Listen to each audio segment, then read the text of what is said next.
ਸਤਿ ਸ੍ਰੀ ਅਕਾਲ। News 18 Punjab Haryana Himachal ਦੇਖ ਰਹੇ ਹੋ ਤੁਸੀਂ। ਗੌਰਵ ਸ਼ੁਕਲਾ ਮੈਂ ਹਾਂ ਤੁਹਾਡੇ ਨਾਲ ਹਾਜ਼ਰ ਹਾਂ ਖਬਰਾਂ ਦਾ ਪ੍ਰਾਈਮ ਟਾਈਮ ਲੈ ਕੇ। ਤੇ ਪ੍ਰਾਈਮ ਟਾਈਮ ਦੇ ਵਿੱਚ ਅੱਜ ਗੱਲ ਪੈਸੇ ਦੀ, ਪੈਨਸ਼ਨ ਦੀ, ਖਜ਼ਾਨੇ ਤੇ ਪੈਂਦੇ ਭਾਰ ਦੀ, ਜਿਸ ਨੂੰ ਮਾਨ ਸਰਕਾਰ ਨੇ ਘੱਟ ਕਰਨ ਦੀ ਕੋਸ਼ਿਸ਼ ਕੀਤੀ ਹੈ।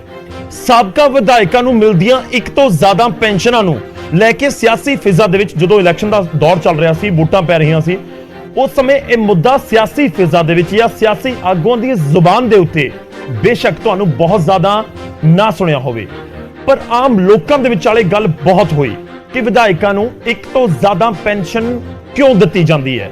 ਯਾਨੀ ਜੇ ਕੋਈ 4 ਵਾਰੀ ਵਿਧਾਇਕ ਚੁਣਿਆ ਗਿਆ ਤਾਂ 4 ਵਾਰ ਦੀ ਪੈਨਸ਼ਨ ਕਿਉਂ ਦਿੱਤੀ ਜਾਂਦੀ ਹੈ।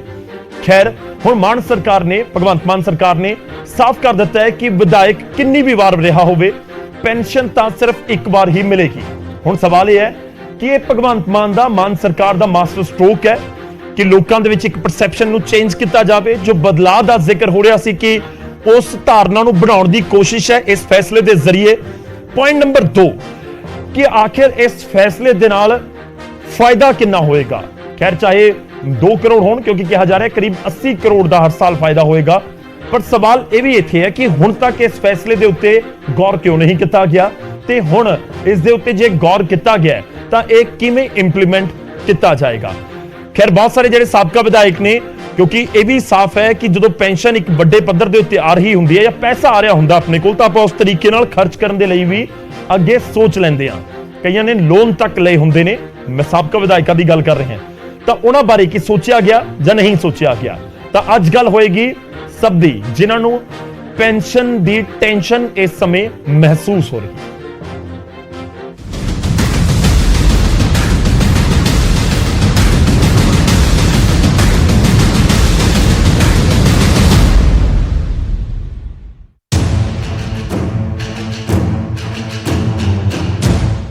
ਪੰਜਾਬ ਵਿੱਚ ਹੁਣ ਇੱਕ ਵਿਧਾਇਕ ਨੂੰ ਇੱਕ ਹੀ ਵਾਰ ਦੀ ਪੈਨਸ਼ਨ ਮਿਲੇਗੀ, ਭਾਵੇਂ ਉਹ ਕਿੰਨੀ ਹੀ ਵਾਰ ਦੀ ਚੋਣ ਕਿਉਂ ਨਾ ਜਿੱਤਿਆ ਹੋਵੇ। ਸ਼ੁੱਕਰਵਾਰ ਨੂੰ ਪੰਜਾਬ ਦੇ ਮੁੱਖ ਮੰਤਰੀ ਭਗਵੰਤ ਮਾਨ ਨੇ ਇਹ ਐਲਾਨ ਕਰ ਦਿੱਤਾ ਹੈ। ਮਾਨ ਨੇ ਕਿਹਾ ਕਿ ਜਦੋਂ ਵਿਧਾਇਕ ਸੇਵਾ ਦੇ ਨਾਂ ਤੇ ਸਿਆਸਤ ਵਿੱਚ ਆਉਂਦੇ ਨੇ ਤਾਂ ਫਿਰ ਲੱਖਾਂ ਦੀ ਪੈਨਸ਼ਨ ਦੇਣਾ ਸਹੀ ਨਹੀਂ ਹੈ। ਮਾਨ ਨੇ ਕਿਹਾ ਕਿ ਵਿਧਾਇਕ ਹੀ ਨਹੀਂ, ਸਗੋਂ ਉਹਨਾਂ ਦੇ ਪਰਿਵਾਰਾਂ ਨੂੰ ਮਿਲ ਰਹੀ ਪੈਨਸ਼ਨ ਨੂੰ ਵੀ ਰਿਵਾਈਜ਼ ਕਰਾਂਗੇ। ਨਾਲ ਹੀ ਉਹਨਾਂ ਕਿਹਾ ਕਿ ਆਉਣ ਵਾਲੇ ਦਿਨਾਂ ਵਿੱਚ ਇਸ ਦੇ ਬਾਰੇ ਵਿੱਚ ਵਿਸਥਾਰ ਨਾਲ ਜਾਣਕਾਰੀ ਵੀ ਦੇਵਾਂਗੇ। ਐਮਐਲਏ ਭਾਵੇਂ 2 ਵਾਰ ਜਿੱਤੇ, 5 ਵਾਰ ਜਿੱਤੇ, 7 ਵਾਰ ਜਿੱਤੇ, ਪਰ ਉਹਨੂੰ ਪੈਨਸ਼ਨ ਸਿਰਫ ਇੱਕ ਟਰਮ ਦੀ ਮਿਲੂਗੀ। ਸਿਰਫ ਇੱਕ ਟਰਮ ਦੀ ਪੈਨਸ਼ਨ ਉਹਨੂੰ ਮਿਲੂਗੀ, ਜਿੱਤ ਭਾਵੇਂ ਉਹ ਜਿੰਨੀ ਵਾਰੀ ਮਰਜ਼ੀ ਜਾਵੇ। ਤੇ ਨਾਲ ਕਰੋੜਾਂ ਰੁਪਈਆ ਜਿਹੜਾ ਇਹਦੇ ਪੈਨਸ਼ਨਾਂ ਘਟਾਉਣ ਨਾਲ ਬਚੂਗਾ, ਉਹਨੂੰ ਲੋਕਾਂ ਦੀ ਭਲਾਈ ਤੇ ਖਰਚ ਕੀਤਾ ਜਾਊਗਾ। ਸੀਐਮ ਭਗਵੰਤ ਮਾਨ ਨੇ ਕਿਹਾ ਕਿ ਸਾਡੇ ਐਮਐਲਏ ਹੱਥ ਜੋੜ ਕੇ ਲੋਕਾਂ ਤੋਂ ਵੋਟਾਂ ਮੰਗਦੇ ਨੇ, ਕਈ ਤਾਂ ਰਾਜ ਨਹੀਂ ਸੇਵਾ ਕਰਨ ਦੀ ਗੱਲ ਕਹਿੰਦੇ ਨੇ। ਹੈਰਾਨੀ ਦੀ ਗੱਲ ਇਹ ਕਿ ਬਹੁਤੇ ਐਮਐਲਏ ਨੂੰ ਹਾਰਨ ਤੋਂ ਬਾਅਦ ਵੀ 3.5 ਲੱਖ ਤੋਂ 5.25 ਲੱਖ ਰੁਪਏ ਤੱਕ ਦੀ ਪੈਨਸ਼ਨ ਮਿਲਦੀ ਹੈ, ਜਿਸ ਦੇ ਨਾਲ ਖਜ਼ਾਨੇ ਤੇ ਕਰੋੜਾਂ ਰੁਪਏ ਦਾ ਬੋਝ ਪੈਂਦਾ ਹੈ। ਕਈ ਅਜਿਹੇ ਨੇ ਜਿਹੜੇ ਮੈਂਬਰ ਪਾਰਲੀਮੈਂਟ ਤੇ ਐਮਐਲਏ ਦੋਵਾਂ ਦੀ ਪੈਨਸ਼ਨ ਲੈ ਰਹੇ ਨੇ। ਹੁਣ ਐਮਐਲਏ ਭਾਵੇਂ 2 ਵਾਰ ਜਿੱਤੇ ਜਾਂ 7 ਵਾਰ, ਉਸ ਨੂੰ ਪੈਨਸ਼ਨ ਸਿਰਫ ਇੱਕੋ ਟਰਮ ਦੀ ਮਿਲੇਗੀ। ਇਸ ਦੇ ਨਾਲ ਜਿਹੜਾ ਕਰੋੜਾਂ ਰੁਪਇਆ ਬਚੇਗਾ, ਉਸ ਨੂੰ ਲੋਕਾਂ ਦੀ ਭਲਾਈ ਤੇ ਖਰਚ ਕੀਤਾ ਜਾਵੇਗਾ। ਉਹਨਾਂ ਦੇ ਫੈਮਿਲੀ ਭੱਤੇ ਜਿਹੜੇ ਨੇ ਮੁਫਤ 'ਚ ਮਿਲਦੇ ਨੇ, ਉਹਨਾਂ ਦੇ ਵਿੱਚ ਵੀ ਕਟੌਤੀ ਕੀਤੀ ਜਾਊਗੀ। ਆਉਣ ਵਾਲੇ ਦਿਨਾਂ ਦੇ ਵਿੱਚ ਤੁਹਾਨੂੰ ਇਹਦੀ ਸਾਰੀ ਡਿਟੇਲ ਮਿਲ ਜੂਗੀ। ਪੰਜਾਬ ਤੇ ਤਕਰੀਬਨ 3 ਲੱਖ ਕਰੋੜ ਦਾ ਕਰਜ਼ਾ ਹੈ। ਵੀਰਵਾਰ ਨੂੰ ਦਿੱਲੀ ਵਿੱਚ ਪ੍ਰਧਾਨ ਮੰਤਰੀ ਨਰਿੰਦਰ ਮੋਦੀ ਨੂੰ ਮਿਲਣ ਤੋਂ ਬਾਅਦ ਮੁੱਖ ਮੰਤਰੀ ਭਗਵੰਤ ਮਾਨ ਨੇ ਵੀ ਇਸ ਨੂੰ ਕਬੂਲ ਕੀਤਾ ਸੀ। ਪੰਜਾਬ ਦੇ ਮਾਲੀ ਹਾਲਾਤ ਨੂੰ ਵੇਖਦਿਆਂ ਉਹਨਾਂ ਕੇਂਦਰ ਨੂੰ 1 ਲੱਖ ਕਰੋੜ ਦਾ ਪੈਕੇਜ ਦੇਣ ਦੀ ਵੀ ਮੰਗ ਕੀਤੀ ਸੀ। ਅਜਿਹੇ ਵਿੱਚ ਪੰਜਾਬ ਦੇ ਮੁੱਖ ਮੰਤਰੀ ਭਗਵੰਤ ਮਾਨ ਦਾ ਇਹ ਫੈਸਲਾ ਨਾ ਸਿਰਫ ਲੋਕਾਂ ਦੇ ਜ਼ਿਹਨ ਵਿੱਚ ਉੱਠ ਰਹੇ ਸਵਾਲਾਂ ਦਾ ਜਵਾਬ ਹੈ, ਸਗੋਂ ਇਹ ਇੱਕ ਨਵੀਂ ਸਿਆਸੀ ਸ਼ੁਰੂਆਤ ਵੀ ਮੰਨੀ ਜਾ ਸਕਦੀ ਹੈ।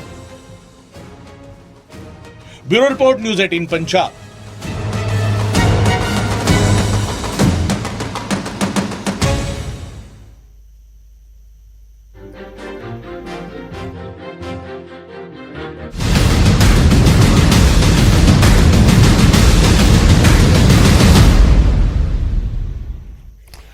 ਤਾਂ ਜਿਸ ਮੁੱਦੇ ਉੱਤੇ ਹੀ ਗੱਲਬਾਤ ਹੋਵੇਗੀ ਕਿ ਆਖਿਰ ਜੇ ਪੈਨਸ਼ਨ ਦੇ ਵਿੱਚ ਕਟੌਤੀ ਕੀਤੀ ਗਈ ਹੈ ਤਾਂ ਇਸ ਦੇ ਅਰਥ ਕੀ ਕੱਢੇ ਜਾਣ, ਇੰਪਲੀਮੈਂਟ ਕਿਵੇਂ ਹੋਏਗਾ, ਕਦੋਂ ਤੋਂ ਹੋਏਗਾ, ਕਿਉਂਕਿ 2004 ਦੇ ਵਿੱਚ ਸਰਕਾਰੀ ਮੁਲਾਜ਼ਮਾਂ ਦੀ ਪੈਨਸ਼ਨ ਵਾਲੀ ਸਕੀਮ ਨੂੰ ਬੰਦ ਕਰ ਦਿੱਤਾ ਗਿਆ, ਪਰ ਉਸ ਦੇ ਵਿੱਚ ਇੱਕ ਇਹ ਵੀ ਕਲੌਜ਼ ਸੀ ਕਿ ਜਿਨ੍ਹਾਂ ਦੀ ਭਰਤੀ 2004 ਤੋਂ ਪਹਿਲਾਂ ਹੋਈ ਹੈ ਉਹਨਾਂ ਨੂੰ ਪੈਨਸ਼ਨ ਮਿਲੇਗੀ, ਜਿਨ੍ਹਾਂ ਦੀ ਭਰਤੀ 2004 ਤੋਂ ਬਾਅਦ ਹੋਈ ਉਹਨਾਂ ਨੂੰ ਪੈਨਸ਼ਨ ਨਹੀਂ ਮਿਲਦੀ। ਹੁਣ ਸਵਾਲ ਇਹ ਹੈ ਕਿ ਜੇਕਰ ਇਹ ਪੈਨਸ਼ਨ ਸਕੀਮ ਹੁਣ ਇੰਪਲੀਮੈਂਟ ਕੀਤੀ ਜਾ ਰਹੀ ਹੈ ਤਾਂ ਕਿ ਸਾਬਕਾ ਵਿਧਾਇਕਾਂ ਦੇ ਉੱਤੇ ਵੀ ਲਾਗੂ ਹੋਏਗੀ ਜਾਂ ਫਿਰ ਅੱਗੇ ਤੋਂ ਜਿਹੜੇ ਸਾਬਕਾ ਵਿਧਾਇਕ ਹੋਣਗੇ ਉਹਨਾਂ ਉੱਤੇ ਲਾਗੂ ਹੋਏਗੀ। ਹਾਲਾਂਕਿ ਹੁਣ ਤੱਕ ਜੋ ਸਰਕਾਰ ਨੇ ਸਾਫ਼ ਕੀਤਾ ਹੈ ਕਿ ਜਿਹੜੇ ਪੁਰਾਣੇ ਵਿਧਾਇਕ ਨੇ, ਜਿਹੜੇ 2-2 3-3 4-4 ਵਾਰ ਦੇ ਵਿਧਾਇਕ, ਉਹਨਾਂ ਉੱਤੇ ਇਹ ਲਾਗੂ ਹੋਣ ਜਾ ਰਹੀ ਹੈ। ਅਸੀਂ ਇਸ ਦੇ ਉੱਤੇ ਚਰਚਾ ਕਰਾਂਗੇ। ਸਭ ਤੋਂ ਪਹਿਲਾਂ ਤੁਹਾਡਾ ਤਾਰਫ ਕਰਵਾਉਂਦੇ ਹਾਂ ਅੱਜ ਦੇ ਮਹਿਮਾਨਾਂ ਦੇ ਨਾਲ। ਸਾਡੇ ਨਾਲ ਅੰਮ੍ਰਿਤਪਾਲ ਸਿੰਘ ਸੁਖਾਨੰਦ ਜੀ ਜੁੜ ਰਹੇ ਨੇ, ਵਿਧਾਇਕ ਨੇ, ਸੀਨੀਅਰ ਲੀਡਰ ਨੇ ਆਮ ਆਦਮੀ ਪਾਰਟੀ ਦੇ। ਬਹੁਤ-ਬਹੁਤ ਸਵਾਗਤ ਹੈ ਸੁਖਾਨੰਦ ਜੀ ਤੁਹਾਡਾ ਨਿਊਜ਼ 18 ਪੰਜਾਬ ਦੇ ਉੱਤੇ। ਸਰਕਾਰ ਨੂੰ ਰਿਪਰੈਜ਼ੈਂਟ ਕਰਨਗੇ ਅੰਮ੍ਰਿਤਪਾਲ ਜੀ। ਇਸ ਦੇ ਨਾਲ ਹੀ ਸਾਡੇ ਨਾਲ ਜੈਬੰਦ ਸਿੰਘ ਜੀ ਜੁੜ ਰਹੇ ਨੇ, ਬੀਜੇਪੀ ਨੂੰ ਰਿਪਰੈਜ਼ੈਂਟ ਕਰਨਗੇ। ਜੈਬੰਦ ਜੀ ਬਹੁਤ-ਬਹੁਤ ਸਵਾਗਤ ਹੈ ਤੁਹਾਡਾ ਵੀ। ਕੁਝ ਹੀ ਪਲਾਂ ਦੇ ਵਿੱਚ ਸਾਡੇ ਨਾਲ ਕੁਲਦੀਪ ਵੈਦ ਜੁੜਨਗੇ ਜੋ ਕਾਂਗਰਸ ਨੂੰ ਰਿਪਰੈਜ਼ੈਂਟ ਕਰਨਗੇ, ਤੇ ਹਰਿੰਦਰਪਾਲ ਸਿੰਘ ਚੰਦੂਮਾਜਰਾ ਜੀ ਜੁੜਨਗੇ ਜੋ ਕਿ ਸ਼੍ਰੋਮਣੀ ਅਕਾਲੀ ਦਲ ਨੂੰ ਰਿਪਰੈਜ਼ੈਂਟ ਕਰਨਗੇ। ਮੈਂ ਸ਼ੁਰੂਆਤ ਕਰਦਾ ਸਭ ਤੋਂ ਪਹਿਲਾਂ ਸਰਕਾਰ ਨੂੰ ਰਿਪਰੈਜ਼ੈਂਟ ਕਰ ਰਹੇ ਨੇ ਸੁਖਾਨੰਦ ਜੀ, ਮੈਂ ਉਹਨਾਂ ਤੋਂ ਹੀ ਸ਼ੁਰੂਆਤ ਕਰਾਂਗਾ। ਸੁਖਾਨੰਦ ਜੀ, ਪਹਿਲਾ ਸਵਾਲ ਸਿੱਧਾ ਜਿਹਾ ਇਹ ਕਿ ਇਸ ਦੇ ਪਿੱਛੇ ਲੋਕਾਂ ਦਾ ਦਬਾਅ ਹੈ ਕਿ ਲੋਕ ਬਹੁਤ ਸਾਰੇ ਸਵਾਲ ਤੁਹਾਨੂੰ ਕਰ ਰਹੇ ਹੋਣਗੇ, ਆਖਿਰ ਇਸ ਪੂਰੇ ਫੈਸਲੇ ਦੇ ਪਿੱਛੇ ਵਜ੍ਹਾ ਕੀ ਹੈ? ਕਿਉਂਕਿ ਹੁਣ ਤੱਕ ਦੀਆਂ ਸਰਕਾਰਾਂ ਨੇ ਨਾ ਬਹੁਤੀ ਗੱਲ ਕੀਤੀ, ਨਾ ਵਿਧਾਨ ਸਭਾ ਦੇ ਵਿੱਚ ਬਹੁਤੀ ਚਰਚਾ ਹੋਈ, ਤੇ ਡਾਇਰੈਕਟਲੀ ਸੀਐਮ ਆਉਂਦੇ ਨੇ ਭਗਵੰਤ ਮਾਨ ਤੇ ਆਪਣਾ ਫੈਸਲਾ ਸੁਣਾ ਦਿੰਦੇ ਨੇ ਕਿ ਇੱਕ ਪੈਨਸ਼ਨ ਮਿਲੇਗੀ ਸਾਬਕਾ ਵਿਧਾਇਕ ਨੂੰ। ਸਭ ਤੋਂ ਪਹਿਲਾਂ ਤਾਂ ਸਰ ਤੁਹਾਡਾ ਬੜਾ ਧੰਨਵਾਦ। ਤੁਸੀਂ ਕੁਛ ਮਰਜ਼ੀ ਮੰਨ ਲਓ, ਜੇ ਲੋਕਾਂ ਦੀ ਗੱਲ ਕਰਦੇ ਹੋ ਤਾਂ ਆਮ ਆਦਮੀ ਪਾਰਟੀ ਦੀ ਜਿਹੜੀ ਸਰਕਾਰ ਆ, ਜਾਂ ਤੁਸੀਂ ਸਰਕਾਰ ਹੀ ਲਾ ਲਓ, ਜਿਹੜੀ ਹੁਣ ਸਰਕਾਰ ਆ ਪੰਜਾਬ ਦੇ ਵਿੱਚ ਨਾ, ਉਹ ਆਮ ਲੋਕਾਂ ਦੀ ਆ, ਉਹ ਲੀਡਰਾਂ ਦੀ ਨਹੀਂ ਗੀ। ਅਸੀਂ ਇਹ ਗੱਲ ਪਹਿਲੇ ਦਿਨ ਤੋਂ ਕਹਿ ਰਹੇ ਸੀਗੇ ਤੇ ਅੱਜ ਵੀ ਤੁਹਾਡੇ ਟੇਬਲ ਤੇ ਬੈਠ ਕੇ ਅੱਜ ਵੀ ਤੁਹਾਨੂੰ ਇਹੀ ਗੱਲ ਕਹਿੰਦੇ ਆ। ਪਹਿਲਾਂ ਸਰਕਾਰਾਂ ਚੱਲਦੀਆਂ ਸੀਗੀਆਂ ਲੀਡਰਾਂ ਦੀਆਂ, ਹੁਣ ਚੱਲਦੀਆਂ ਨੇ ਆਮ ਲੋਕਾਂ ਦੀਆਂ। ਤਾਂ ਇਸੇ ਤਹਿਤ ਇਹ ਤਾਂ ਬਹੁਤ ਵਧੀਆ ਗੱਲ ਕੀਤੀ ਆ ਮਾਨ ਸਾਹਿਬ ਨੇ। ਮੈਂ ਉਹਨਾਂ ਦਾ ਆਪਣੇ ਵੱਲੋਂ ਵੀ ਧੰਨਵਾਦ ਕਰਦਾ ਤੇ ਸਾਰਾ ਪੰਜਾਬ ਅੱਜ ਉਹਨਾਂ ਦਾ ਇਹ ਗੱਲ ਤੇ ਧੰਨਵਾਦ ਕਰਦਾ। ਬਿਲਕੁਲ ਮੈਂ ਤੁਹਾਨੂੰ ਇੱਕ ਡਾਟਾ ਦੱਸ ਦਿਆਂ, ਕਈ ਵਿਧਾਇਕ ਮੈਡਮ ਭੱਠਲ ਲਾਲ ਸਿੰਘ ਜੀ 3,25,25,000 ਰੁਪਇਆ ਪੈਨਸ਼ਨਾਂ ਲੈਂਦੇ ਸੀ। ਰਵੀ ਇੰਦਰ ਸਾਹਿਬ ਭੁੰਦੜ ਸਾਹਿਬ ਉਹ 2,75,75,000 ਰੁਪਇਆ ਪੈਨਸ਼ਨਾਂ ਲੈਂਦੇ ਸੀ। ਤੇ ਜਦੋਂ ਆਮ ਲੋਕ ਕਿਸੇ ਨੌਕਰੀ ਤੇ ਹੁੰਦੇ ਨੇ ਤਾਂ ਉਹਨਾਂ ਨੂੰ ਇੱਕ ਪੈਨਸ਼ਨ ਮਿਲਦੀ ਆ, ਤਾਂ ਜਿਹੜੇ ਲੀਡਰ ਨੇ, ਰਾਜਨੀਤਾ ਨੇ, ਜਿਹੜੇ ਸਿਰਫ ਲੋਕਾਂ ਦੀ ਸੇਵਾ ਦੇ ਲਈ ਆਉਂਦੇ ਨੇ, ਤਾਂ ਉਹਨਾਂ ਦੇ ਵਿੱਚ ਇਹੋ ਜਿਹਾ ਕੀ ਹੋ ਜਾਂਦਾ ਵੀ ਜੋ 5 ਵਾਰ ਜਿੱਤਦੇ ਨੇ 5 ਵਾਰ ਪੈਨਸ਼ਨ ਮਿਲਦੀ ਆ, 6 ਵਾਰ ਜਿੱਤਦੇ ਨੇ 6 ਵਾਰ ਪੈਨਸ਼ਨ ਮਿਲਦੀ ਆ। ਇਹ ਬਿਲਕੁਲ ਸੱਚ ਸੀਗਾ, ਇਹ ਅਸੀਂ ਕਰਨਾ ਹੀ ਸੀਗਾ, ਇਹ ਸਾਡਾ ਫੈਸਲਾ ਸੀ, ਸਾਡਾ ਵਾਅਦਾ ਵੀ ਸੀਗਾ ਤੇ ਹੈ ਵੀ ਅਟਲ ਸੱਚਾਈ। ਇਹ ਲੋਕਾਂ ਦੇ ਹਿੱਤ ਦੇ ਵਿੱਚ ਫੈਸਲਾ ਹੈ। ਅਸੀਂ ਆਪਣੇ ਆਪ ਨੂੰ ਲੀਡਰ ਨਹੀਂ ਮੰਨਦੇ, ਲੋਕ ਮੰਨਦੇ ਆ, ਤਾਂ ਕਰਕੇ ਬਹੁਤ ਵਧੀਆ ਫੈਸਲਾ ਹੈ, ਲੋਕਾਂ ਦੇ ਹੱਕ ਦੇ ਵਿੱਚ ਆ ਤੇ ਇਹੋ ਜਿਹੇ ਫੈਸਲੇ। ਠੀਕ ਹੈ, ਮੈਂ ਤੁਹਾਡੇ ਕੋਲ ਸੁਖਾਨੰਦ ਜੀ ਮੈਂ ਵਾਪਸ ਆਵਾਂਗਾ। ਅੰਮ੍ਰਿਤ ਜੀ ਤੁਹਾਡੇ ਕੋਲ ਬਹੁਤ ਸਾਰੇ ਸਵਾਲ ਨੇ ਜਿਹੜੇ ਲੋਕ ਜਾਣਨਾ ਚਾਹੁੰਦੇ ਨੇ। ਖੈਰ ਫੈਸਲਾ ਤਾਂ ਕਰ ਲਿਆ, ਔਰ ਕਿਉਂਕਿ ਚਰਚਾ ਬਹੁਤ ਸੀ, ਮੈਂ ਸ਼ੁਰੂਆਤ ਦੇ ਵਿੱਚ ਇਹੀ ਗੱਲ ਜ਼ਿਕਰ ਕੀਤਾ ਕਿ ਸਿਆਸੀ ਲੋਕਾਂ ਦੀ, ਸਿਆਸੀ ਆਗੂਆਂ ਦੀ ਜ਼ੁਬਾਨ ਦੇ ਉੱਤੇ ਇਹ ਮੁੱਦਾ ਬੇਸ਼ੱਕ ਨਾ ਹੋਵੇ, ਪਰ ਆਮ ਲੋਕ ਬਹੁਤ ਚਰਚਾ ਕਰਦੇ ਸੀ ਕਿ ਇੱਕ ਵਿਧਾਇਕ ਨੂੰ ਇੱਕ ਤੋਂ ਜ਼ਿਆਦਾ ਪੈਨਸ਼ਨ ਕਿਉਂ ਮਿਲਦੀ ਹੈ ਜਦੋਂ ਸਾਬਕਾ ਹੋ ਜਾਂਦਾ ਹੈ। ਇਸ ਵਿਚਾਲੇ ਸਾਡੇ ਨਾਲ ਕੁਲਦੀਪ ਵੈਦ ਜੀ ਜੁੜ ਚੁੱਕੇ ਨੇ, ਕਾਂਗਰਸ ਦੇ ਸੀਨੀਅਰ ਆਗੂ ਨੇ। ਵੈਦ ਸਾਹਿਬ ਬਹੁਤ-ਬਹੁਤ ਸਵਾਗਤ ਹੈ ਤੁਹਾਡਾ ਵੀ। ਮੈਂ ਤੁਹਾਡੇ ਕੋਲ ਆਉਣਾ, ਪਰ ਉਸ ਤੋਂ ਪਹਿਲਾਂ ਜੈਬੰਦ ਜੀ ਸਾਡੇ ਨਾਲ ਜੁੜੇ ਹੋਏ ਨੇ, ਬੀਜੇਪੀ ਨੂੰ ਰਿਪਰੈਜ਼ੈਂਟ ਕਰ ਰਹੇ ਨੇ। ਜੈਬੰਦ ਜੀ, ਆਮ ਲੋਕਾਂ ਦੀ ਸਰਕਾਰ, ਆਮ ਆਦਮੀ ਪਾਰਟੀ ਦਾ ਦਾਅਵਾ ਹੈ, ਤਰਕ ਹੈ ਕਿ ਆਮ ਲੋਕਾਂ ਦੀ ਸਰਕਾਰ ਪਹਿਲਾਂ ਬਣੀ ਨਹੀਂ, ਇਸ ਕਰਕੇ ਅਜਿਹਾ ਫੈਸਲਾ ਕਦੇ ਹੋਇਆ ਨਹੀਂ, ਹੁਣ ਬਣ ਗਈ ਹੈ ਤਾਂ ਦੇਖੋ ਫੈਸਲਾ ਹੋ ਗਿਆ।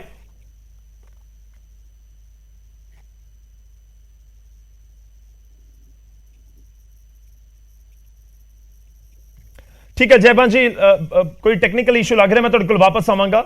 ਵੈਦ ਸਾਹਿਬ ਸਾਡੇ ਨਾਲ ਜੁੜੇ ਹੋਏ ਨੇ। ਵੈਦ ਸਾਹਿਬ, ਤੁਹਾਡਾ ਰਿਐਕਸ਼ਨ। ਦੇਖੋ, ਆਮ ਲੋਕਾਂ ਦੀ ਸਰਕਾਰ, ਆਮ ਆਦਮੀ ਪਾਰਟੀ ਦੇ ਵਿਧਾਇਕ ਸਾਡੇ ਨਾਲ ਬੈਠੇ ਨੇ, ਦਾਅਵਾ ਕਰ ਰਹੇ ਨੇ ਕਿ ਆਮ ਲੋਕਾਂ ਦੀ ਸਰਕਾਰ ਹੈ ਤਾਂ ਫੈਸਲਾ ਹੋਣਾ ਸੀ ਔਰ ਕਰ ਵੀ ਦਿੱਤਾ ਸੀ। ਗੌਰਵ ਜੀ, ਫੈਸਲਾ ਤਾਂ ਸਰਕਾਰਾਂ ਨੇ ਕਰਨਾ ਹੁੰਦਾ ਹੈ, ਪਰ ਮੈਂ ਪੰਜਾਬ ਦੇ ਲੋਕਾਂ ਨੂੰ ਇਹ ਦੱਸਣਾ ਚਾਹੁੰਦਾ, ਇਹ ਜਾਣਕਾਰੀ ਦੇਣੀ ਚਾਹੁੰਦਾ ਕਿ ਜਾਂ ਤਾਂ ਭਗਵੰਤ ਮਾਨ ਜੀ ਨੂੰ ਪੰਜਾਬ ਦੇ ਅਫਸਰਾਂ ਨੇ ਚੰਗੀ ਤਰ੍ਹਾਂ ਗਾਈਡ ਨਹੀਂ ਕੀਤਾ।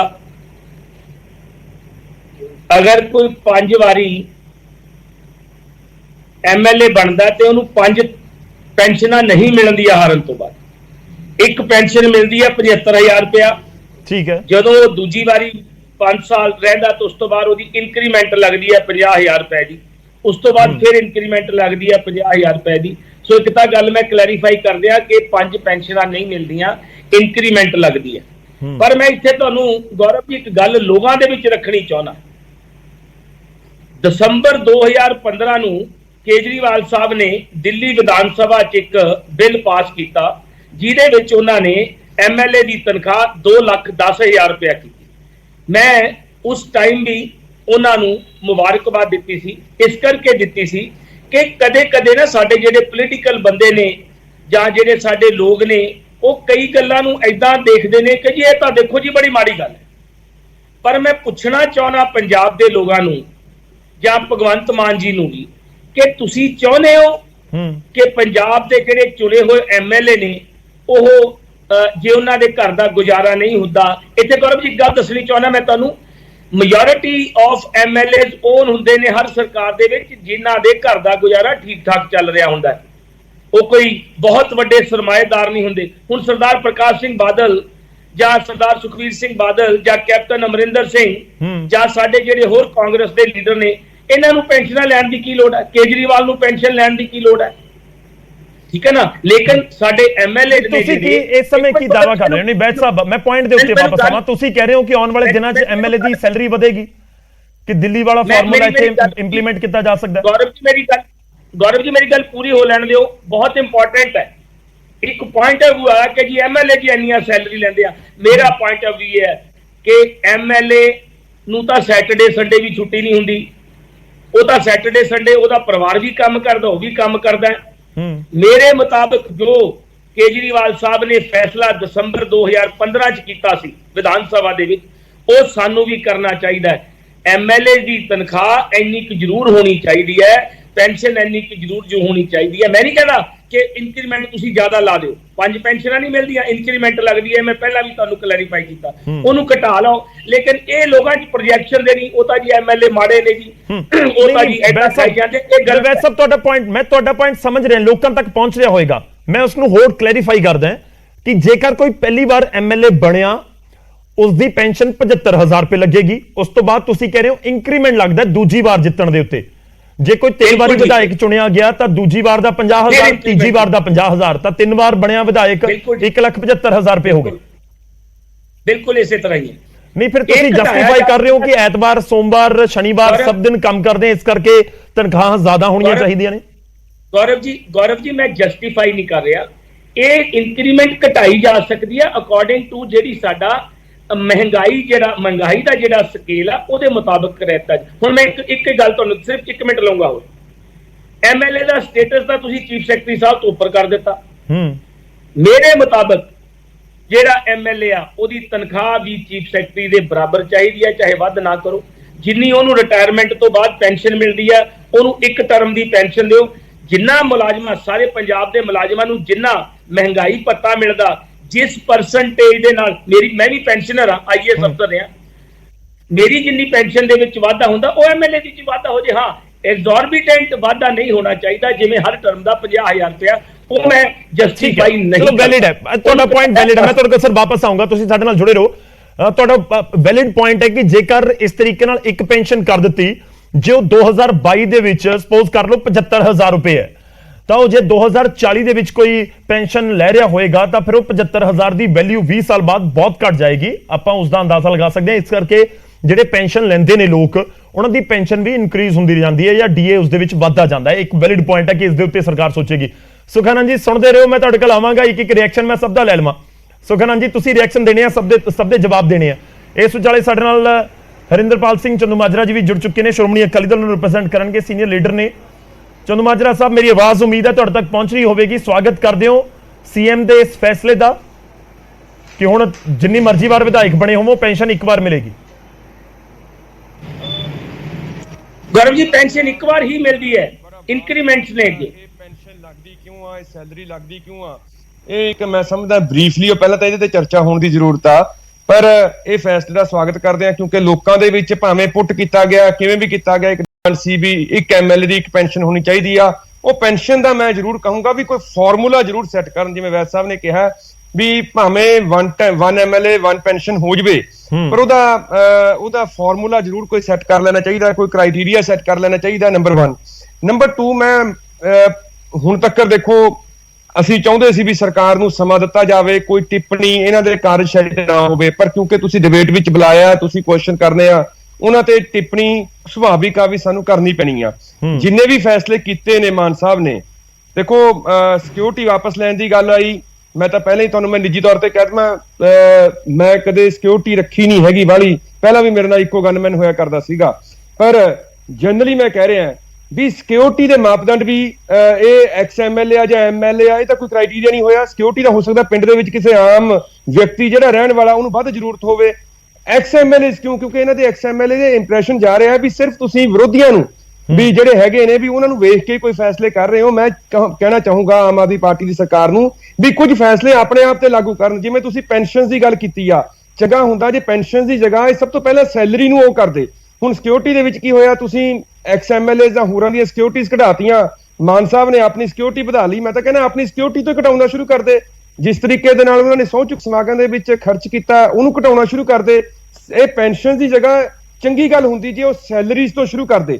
ਦੇਖੋ ਸੈਲਰੀਜ਼ ਦੇ ਵਿੱਚ ਸਭ ਤੋਂ ਵੱਡੀ ਚੀਜ਼ ਆ ਜਿਹੜੀ ਪੰਜਾਬ ਦੇ ਵਿੱਚ ਸੈਲਰੀਜ਼ ਵੈਸੇ ਐਮਐਲਏ ਦੀ ਬਾਕੀ ਸੂਬਿਆਂ ਨਾਲੋਂ ਘੱਟ ਨੇ, ਦਿੱਲੀ ਦੇ ਵਿੱਚ ਕਿਤੇ ਵੱਧ ਨੇ, ਪਰ ਜਿਹੜਾ ਉਹਨਾਂ ਦਾ ਇਨਕਮ ਟੈਕਸ ਆ, ਜਿਹੜਾ ਉਹਨਾਂ ਦਾ ਟੈਕਸ ਆ ਉਹ ਸਰਕਾਰ ਭਰਦੀ ਆ। ਪਹਿਲਾਂ ਇਹ ਗੱਲਾਂ ਆਈਆਂ, ਮੈਂ ਸਮਝਦਾ ਵੀ ਸਾਨੂੰ ਨਹੀਂ ਪਤਾ ਸੀਗਾ ਵੀ ਸਾਡਾ ਟੈਕਸ ਸਰਕਾਰ ਭਰਦੀ ਆ ਵੀ ਠੀਕ ਆ। ਹੁੰਦਾ ਜੀ ਗੱਲਾਂ 'ਚ ਜਦੋਂ ਗੱਲਾਂ ਆਈਆਂ, ਖਾਸ ਤੌਰ ਤੇ 3-4 ਸਾਲਾਂ ਤੋਂ ਇਹ ਮਸਲਾ ਬਹੁਤ ਜ਼ਿਆਦਾ ਸਾਹਮਣੇ ਆ ਰਿਹਾ।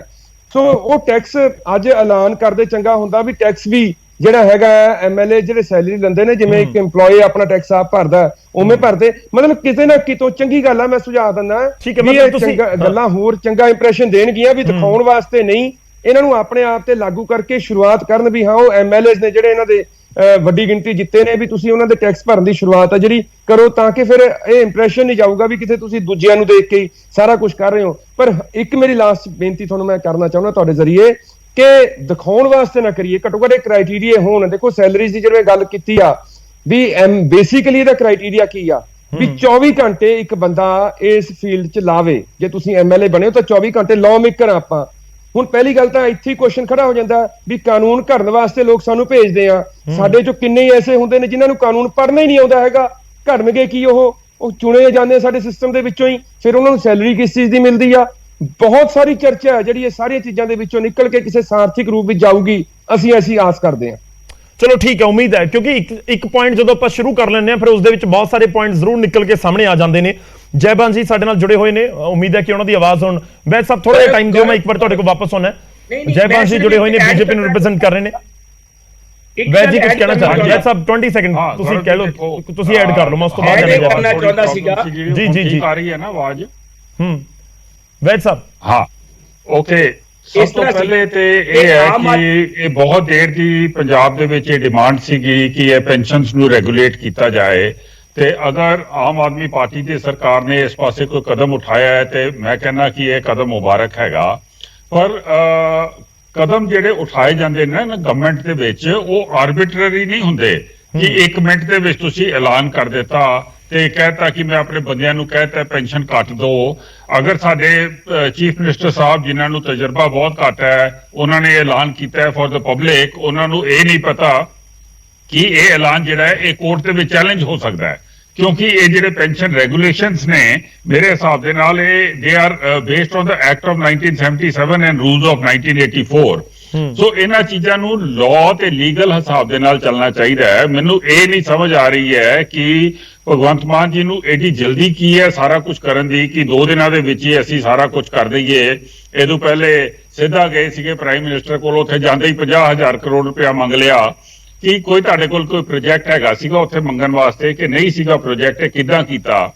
ਦੂਸਰਾ ਸਿਕਿਉਰਿਟੀ ਦੇਖੋ, ਹੁਣ ਇਹਨਾਂ ਨੇ ਪੈਨਸ਼ਨ ਸਾਰਿਆਂ ਦੀ ਕੱਢ ਦਿੱਤੀ, ਕੌਣ ਇਹਦੇ ਵਿੱਚ ਅਫੈਕਟਡ ਨੇ? ਮੈਂ ਤੇ ਅਫੈਕਟਡ ਨਹੀਂ ਆ, ਪਰ I'm just giving you as a bureaucrat, ਮੈਂ ਤੁਹਾਨੂੰ ਦੇ ਰਿਹਾ ਕਿ ਕਿਹੜੇ ਤਰੀਕੇ ਨਾਲ ਸੋਚਦੇ ਨੇ।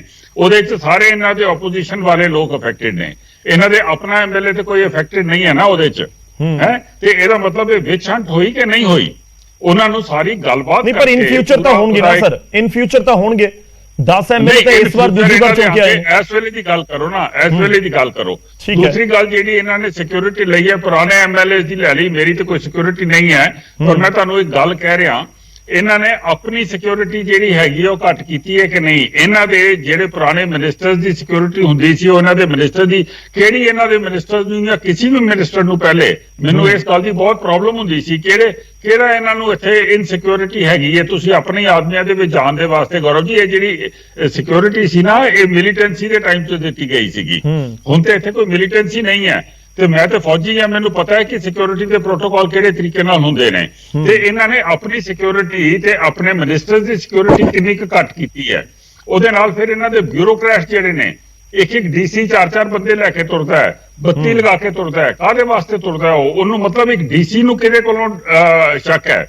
ਸੋ ਮੈਂ ਇਹੋ ਹੀ ਕਹਿ ਰਿਹਾ ਕਿ ਇਹਨਾਂ ਚੀਜ਼ਾਂ ਨੂੰ ਕੋਈ ਜਲਦੀ ਕਰਨ ਦੀ ਜ਼ਰੂਰਤ ਨਹੀਂ। 5 ਸਾਲ ਵਾਸਤੇ ਸਰਕਾਰ ਆਈ ਹੋਈ ਹੈ, ਇਹਨਾਂ ਨੂੰ ਥੋੜਾ ਸੋਚ ਸਮਝ ਕੇ ਜਦੋਂ ਕੋਈ ਕਾਨੂੰਨ ਲੈ ਕੇ ਦੇਖੋ ਪੁਆਇੰਟ ਇਹ ਵੀ ਹੈ ਕਿ ਜੇਕਰ ਉਹਨੂੰ ਸਵਾਲ ਤਾਂ ਨਾਲ ਦੀ ਨਾਲ ਦੋਵੇਂ ਪਾਸੇ ਉੱਠਣੇ ਸ਼ੁਰੂ ਹੋ ਜਾਂਦੇ ਨੇ ਕਿ ਜੇ ਨਹੀਂ ਹੋਏਗਾ ਤਾਂ ਫਿਰ ਕਹਿਣਗੇ ਕਿ ਸਮਾਂ ਬਹੁਤ ਲੰਘ ਰਿਹਾ, ਸਰਕਾਰ ਨੇ ਕੀਤਾ ਕੁਝ ਨਹੀਂ। ਠੀਕ ਹੈ, ਤੁਹਾਡੀ ਗੱਲ ਵੀ ਠੀਕ ਹੈ ਕਿ 5 ਸਾਲ ਦੇ ਲਈ ਹੈ ਤਾਂ 5 ਸਾਲ ਨੂੰ ਧਿਆਨ ਦੇ ਵਿੱਚ ਰੱਖਦੇ ਹੋਏ ਫੈਸਲੇ ਕਰੇ ਸਰਕਾਰ। ਇਹ ਸੁਣ ਲਓ ਦੇਖੋ ਹਜੇ ਤੇ 10 ਦਿਨ ਹੀ ਹੋਏ ਨੇ।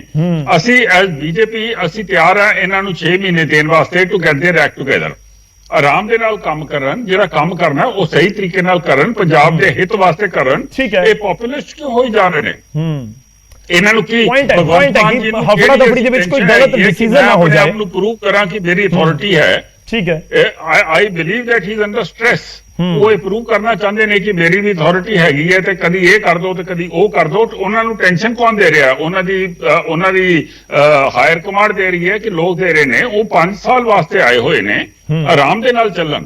ਇਹ ਬਹੁਤ ਹੀ ਚੰਗੀ ਗੱਲ ਹੈ। ਪੈਨਸ਼ਨ ਨੂੰ ਰੈਗੂਲੇਟ ਕਰਨਾ, ਮੈਂ ਇਹ ਚਲੋ ਆਪਾਂ ਜਵਾਬ ਲੈ ਲਈਏ ਇੱਕ ਵਾਰੀ ਜਵਾਬ ਲੈ ਲਈਏ। ਸੁਖਾਨੰਦ ਜੀ ਸਾਡੇ ਨਾਲ ਨੇ। ਸੁਖਾਨੰਦ ਜੀ, ਸਾਰੇ ਸਵਾਲਾਂ ਦੇ ਜਵਾਬ ਤੁਹਾਨੂੰ ਹੀ ਦੇਣੇ ਪੈਣੇ ਨੇ। ਦੇਖੋ ਇੱਕ ਕਹਾਵਤ ਹੈ ਜਾਂ ਇੱਕ ਗੱਲ ਕਹੀ ਜਾਂਦੀ ਹੈ ਕਿ ਸੁਧਾਰ ਆਪਣੇ ਘਰ ਤੋਂ ਜਾਂ ਖੁਦ ਤੋਂ ਹੀ ਸ਼ੁਰੂ ਹੁੰਦਾ ਹੈ। ਹੁਣ ਚੰਦੂਮਾਜਰਾ ਸਾਹਿਬ ਕਹਿ ਰਹੇ ਨੇ ਕਿ ਜੇਕਰ ਤੁਸੀਂ ਵਾਕਈ ਸੁਧਾਰ ਜਾਂ ਬਦਲਾਅ ਦੀ ਗੱਲ ਕਰਦੇ ਹੋ ਤਾਂ ਫਿਰ ਪਹਿਲਾਂ ਖੁਦ ਵਿਧਾਇਕਾਂ ਦੀ ਸੈਲਰੀ ਦੇ ਉੱਤੇ ਧਿਆਨ ਰੱਖਣਾ ਸੀ ਨਾ। ਤੁਸੀਂ ਤਾਂ ਉਹਨਾਂ ਨੂੰ ਚੁਣਿਆ ਜੋ ਸਾਬਕਾ ਨੇ, ਤੁਸੀਂ ਉਹਨਾਂ ਨੂੰ ਚੁਣਿਆ ਜੋ ਤੁਹਾਡੇ ਵਿਰੋਧੀ ਨੇ। ਸਭ ਤੋਂ ਪਹਿਲਾਂ ਤਾਂ ਮੈਨੂੰ ਇਸੇ ਗੱਲ ਦੀ ਬੜੀ ਖੁਸ਼ੀ ਆ, ਅੱਜ ਮੈਨੂੰ ਆਪਣੀ ਸਰਕਾਰ ਦੇ, ਲੋਕਾਂ ਦੀ ਸਰਕਾਰ ਦੇ ਫੈਸਲੇ ਤੇ ਬੜਾ ਹੀ ਖੁਸ਼ੀ ਹੋਈ ਆ ਵੀ ਚੰਦੂਮਾਜਰਾ ਸਾਹਿਬ ਵੀ ਤੇ ਜੈਵੰਤ ਸਾਹਿਬ ਬੀਜੇਪੀ ਵਾਲੇ, ਉਹਨਾਂ ਨੇ ਠੀਕ ਹੈ ਇੱਕ ਤਰੀਕੇ ਨਾਲ ਨਹੀਂ ਪਰ ਇਨਡਾਇਰੈਕਟਲੀ ਤਰੀਕੇ ਨਾਲ ਸਾਡੇ ਫੈਸਲੇ ਦਾ ਸਵਾਗਤ ਤਾਂ ਕੀਤਾ। ਹੁਣ ਮੈਂ ਇਹਨਾਂ ਦੋਵਾਂ ਦਾ ਧੰਨਵਾਦ ਕਰਦਾ ਤੇ ਨਾਲ ਦੀ ਨਾਲ ਮੈਂ ਤਿੰਨਾਂ ਪੈਨਲਿਸਟ ਨੇ ਮੇਰੇ ਤਿੰਨਾਂ ਦਾ ਜਵਾਬ ਦੇ ਦਿਆਂ। ਇੱਕ ਕਾਈਂਡਲੀ ਮੈਨੂੰ ਸਮਾਂ ਜ਼ਰੂਰ ਦਿਓ। ਸਭ ਤੋਂ ਪਹਿਲਾਂ ਵੈਦ ਸਾਹਿਬ ਨੇ, ਐਮਐਲਏ ਸਾਹਿਬ ਨੇ ਕਿਹਾ ਮੈਨੂੰ, ਕਹਿੰਦੇ ਵੀ ਐਮਐਲਏ ਦਾ ਗੁਜ਼ਾਰਾ ਨਹੀਂ ਚੱਲਦਾ। ਵੈਦ ਸਾਹਿਬ ਜਾਂ ਤਾਂ ਤੁਸੀਂ ਗਰਾਊਂਡ ਨਾਲ ਨਹੀਂ ਜੁੜੇ ਹੋਏ ਤੇ ਜਾਂ ਮੇਰੇ ਖਿਆਲ 'ਚ ਤੁਸੀਂ ਜਾਣਬੁੱਝ ਕੇ ਸੱਚ ਨਹੀਂ ਬੋਲਣਾ ਚਾਹੁੰਦੇ। ਮੈਨੂੰ ਨਹੀਂ ਲੱਗਦਾ ਕਾਂਗਰਸ ਪਾਰਟੀ ਦਾ ਕੋਈ ਇਹੋ ਜਿਹਾ ਐਮਐਲਏ ਹੋਵੇਗਾ ਜਿਹਦਾ ਘਰ ਦਾ ਗੁਜ਼ਾਰਾ ਨਹੀਂ ਚੱਲਦਾਗਾ।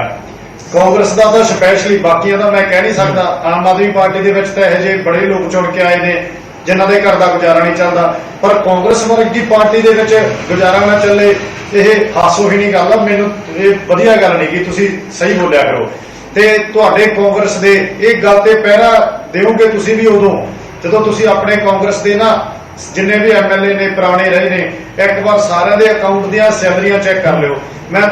ਮੈਨੂੰ ਯਕੀਨ ਆ, ਮੈਂ ਤੁਹਾਨੂੰ ਗਾਰੰਟੀ ਨਾਲ ਕਹਿ ਸਕਦਾ, ਮੈਂ ਦੇਖਿਆ ਤਾਂ ਨਹੀਂ ਪਰ ਜਦੋਂ ਤੁਸੀਂ ਅਕਾਊਂਟ ਚੈੱਕ ਕਰੋਗੇ ਨਾ ਤੁਹਾਡੇ 90% ਐਮਐਲਏ ਨੇ ਆਪਣੇ ਖਾਤਿਆਂ ਦੇ ਵਿੱਚੋਂ ਸੈਲਰੀਆਂ ਵੀ ਨਹੀਂ ਕਢਾਈਆਂ ਹੋਣੀਆਂ ਗੀਆਂ। ਤਾਂ ਇਹ ਤੋਂ ਤੁਹਾਨੂੰ ਪਤਾ ਲੱਗ ਜੂ, ਅੰਦਾਜ਼ਾ ਹੋ ਜਾਊਗਾ ਵੀ ਤੁਹਾਡੇ ਜਿਹੜੇ ਵਿਧਾਇਕ ਨੇ, ਕਾਂਗਰਸ ਦੇ ਵਿਧਾਇਕ ਨੇ, ਉਹ ਕਿੰਨੇ ਕੰਮ ਘਰਾਂ ਚੋਂ ਚੁਣ ਕੇ ਆਉਂਦੇ ਨੇ। ਉਸ ਤੋਂ ਬਾਅਦ ਬੀਜੇਪੀ ਵਾਲੇ ਮੇਰੇ ਬੜੇ ਸਤਿਕਾਰਯੋਗ ਨੇ, ਇਹਨਾਂ ਨੇ ਮਾਨ ਸਾਹਿਬ ਤੇ ਇੱਕ ਟਿੱਪਣੀ ਕੀਤੀ, ਕਹਿੰਦੇ ਜੀ ਉਹ ਪ੍ਰਧਾਨ ਮੰਤਰੀ ਸਾਹਿਬ ਕੋਲ ਚੱਲ ਗਏ, 50,000 ਕਰੋੜ ਰੁਪਇਆ ਮੰਗਣ ਚੱਲ ਗਏ। ਕਿਉਂ ਨਾ ਜਾਈਏ ਜੀ, ਜਾਵਾਂਗੇ। ਅਸੀਂ ਟੈਕਸ ਭਰਦੇ ਆ, ਪੰਜਾਬ ਦੇ ਲੋਕ ਟੈਕਸ ਭਰਦੇ ਆ, ਉਹ ਟੈਕਸ ਸੈਂਟਰ ਕੋਲ ਜਾਂਦਾ ਏ, ਉਹ ਸਾਡਾ ਫਰਜ਼ ਬਣਦਾ ਅਸੀਂ ਆਪਣੇ ਪੰਜਾਬ ਦੇ ਹਿੱਸੇ ਦਾ ਟੈਕਸ ਉਹਨਾਂ ਤੋਂ ਲੈ ਕੇ ਆਈਏ। ਤਾਂ ਜੀ ਤੁਸੀਂ ਡਿਮਾਂਡ ਨਹੀਂ ਕੀਤੀ ਹੋਣੀ ਕਦੇ, ਪਰ ਅਸੀਂ ਡਿਮਾਂਡ ਕਰਾਂਗੇ। ਤੇ ਜਿਹੜੀ ਗੱਲ ਰਹੀ ਸਿਕਿਉਰਿਟੀ ਦੀ, ਬੜੇ ਕਹਿੰਦੇ ਵੀ ਜਲਦੀਬਾਜ਼ੀ ਕਿਉਂ ਕਰਤੀ। ਭਾਈ ਸਾਹਿਬ ਬੜੇ ਲੇਟ ਹੋ ਗਿਆ ਸੀ, 70 ਸਾਲ ਹੋ ਗਿਆ।